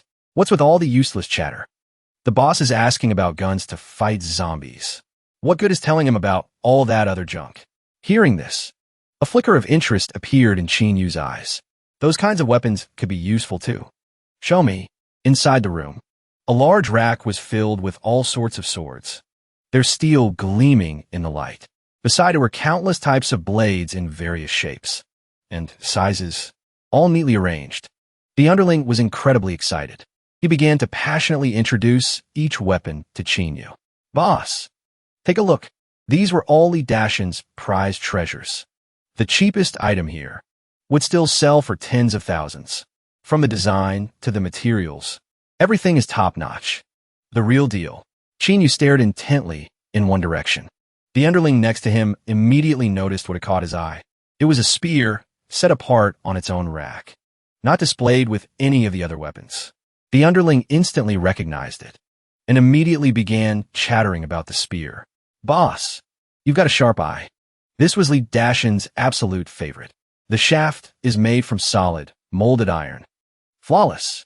The spearhead was meticulously forged and tempered. It was shockingly heavy. There was just one problem. It was too damn heavy. An ordinary person could never even hope to swing it. Sho and his lackey struggled to carry the weapon together. With great effort, they finally brought it to Chinyu, all the while showering their new boss with flattery. You see, when it comes to getting the job done, we're the best. Chinyu casually took the spear with one hand. He effortlessly spun the massive weapon in his palm. Chinyu let out a soft grunt, his voice filled with satisfaction. Very good.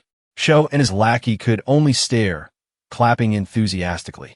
The stream of compliments was endless. My king, you were born with divine strength. In this whole world, there's no enemy that could ever match you.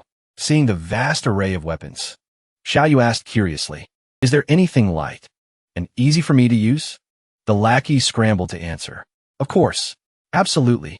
He pulled out a dagger. Handing it to Xiaoyu, he said, This dagger is perfect for you. It was forged with master craftsmanship. It's incredibly light, yet unbelievably strong. It can cut through iron like mud. Xiaoyu took the dagger and gave it a few quick test swings. Then, she giggled and said, Hey, this dagger really is super light. At her words, Sho and his lackeys' faces went pale with fright. They screamed and scrambled out of the way. Whoa, whoa, miss. Be careful with that thing. If you accidentally nick us, we're dead meat. Xiaoyu reassured them. Don't worry, you too. I'm not going to make things difficult for you. After all, it's not like these 2 weapons are that important to you guys. Qinyu then stated his terms. Give each of us a gun, then we'll leave on our own. As for your old boss, Leap Dashin, whoever wants his spot can have it. Half a month later, Qinyu stood with his weapon in hand. He was surrounded by a chaotic swarm of flying monsters. Qinyu was taken aback by its speed. The speed of this thing? It's at least 16 times faster than an ordinary human. The flying rat suddenly appeared right behind Qinyu. It lunged at him. He spun around in a flash, pointing the sharp tip of his spear right at it.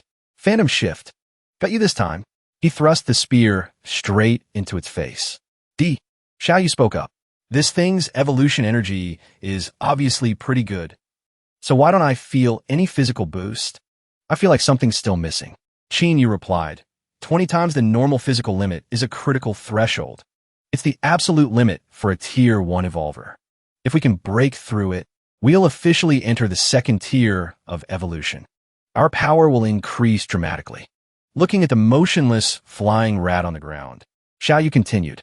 We're both stuck at that 20 times physical limit right now, and breaking through it is extremely difficult. Qinyu clenched his fist, his eyes burning with determination as he replied. But I can feel it. If we just absorb a little more evolution energy, we can successfully advance to Tier 2. Suddenly, something strange appeared in the sky. Xiaoyu immediately called out. Brother, forget about that for a second. Look up there. A crimson cloud materialized in the sky. The blood rain. It's here again. The blood rain began to pour down relentlessly. Qinyu spoke, his voice laced with annoyance. TCH, even with a body 20 times stronger than normal, I can still feel the sting when this blood rain hits. Qinyu asked Xiaoyu with concern. The blood rain landing on you, it doesn't bother you at all? Xiaoyu answered. Nope, nothing.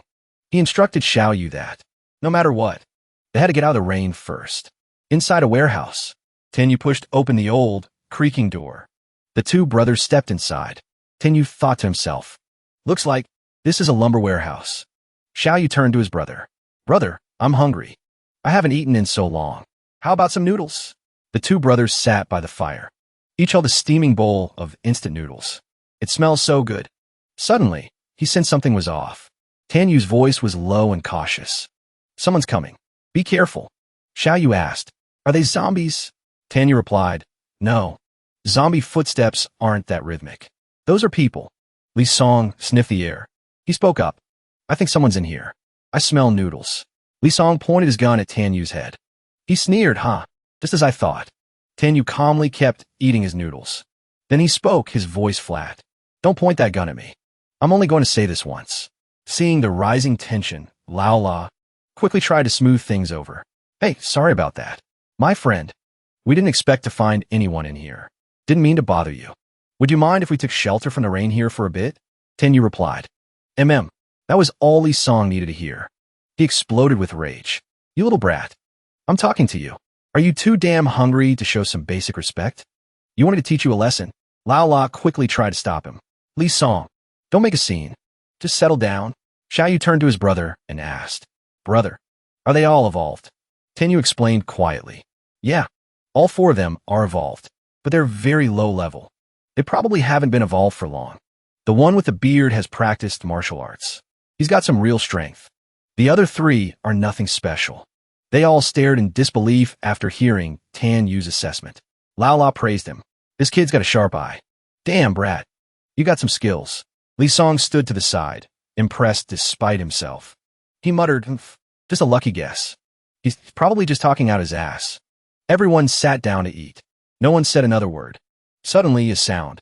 Xiaoyu looked up, turning towards the door. A strange young man appeared. A mocking smile played on his lips. Everyone stared, wary and confused. They watched Xiao Feng intently. Xiao Feng pushed the door open. He leaned against the frame. He spoke in a leisurely, theatrical tone. Why not whistle a tune and walk on free? A bamboo staff and sandals are better than any steed. Let a lifetime of misty rain fall upon my straw coat. Gentlemen, are you well? Xiao Feng's voice was laced with mockery. He continued, "This humble one is but a simple traveler. Seeing this bright and spacious place, I came hoping to take shelter from the rain. I pray you'll permit me." Li Song was disgusted by Xiao Feng's fake, flowery speech. He snapped at him. "Cut the crap. You're not welcome here. Get the hell out." Hearing this, Xiao Feng's patience wore thin. His demeanor changed. "Oomph. If you insist on being so unreasonable, then don't blame me for being discourteous." Li Song raised his gun. His brow furrowed. His face hardened. He was at a loss for words, as if he couldn't get a single sentence out. Seeing this, Du glanced over at Xiaoyu. He whispered to her gently, "If a fight breaks out, make sure you protect yourself. Be careful." Xiao Feng flipped him the middle finger, his voice dripping with provocation. "Who the hell do you think you are? You own this place, or something? I'm just staying out of the rain. What are you going to do, bite me?" His face was a mask of pure ridicule. He continued to taunt him. "Yeah, get mad.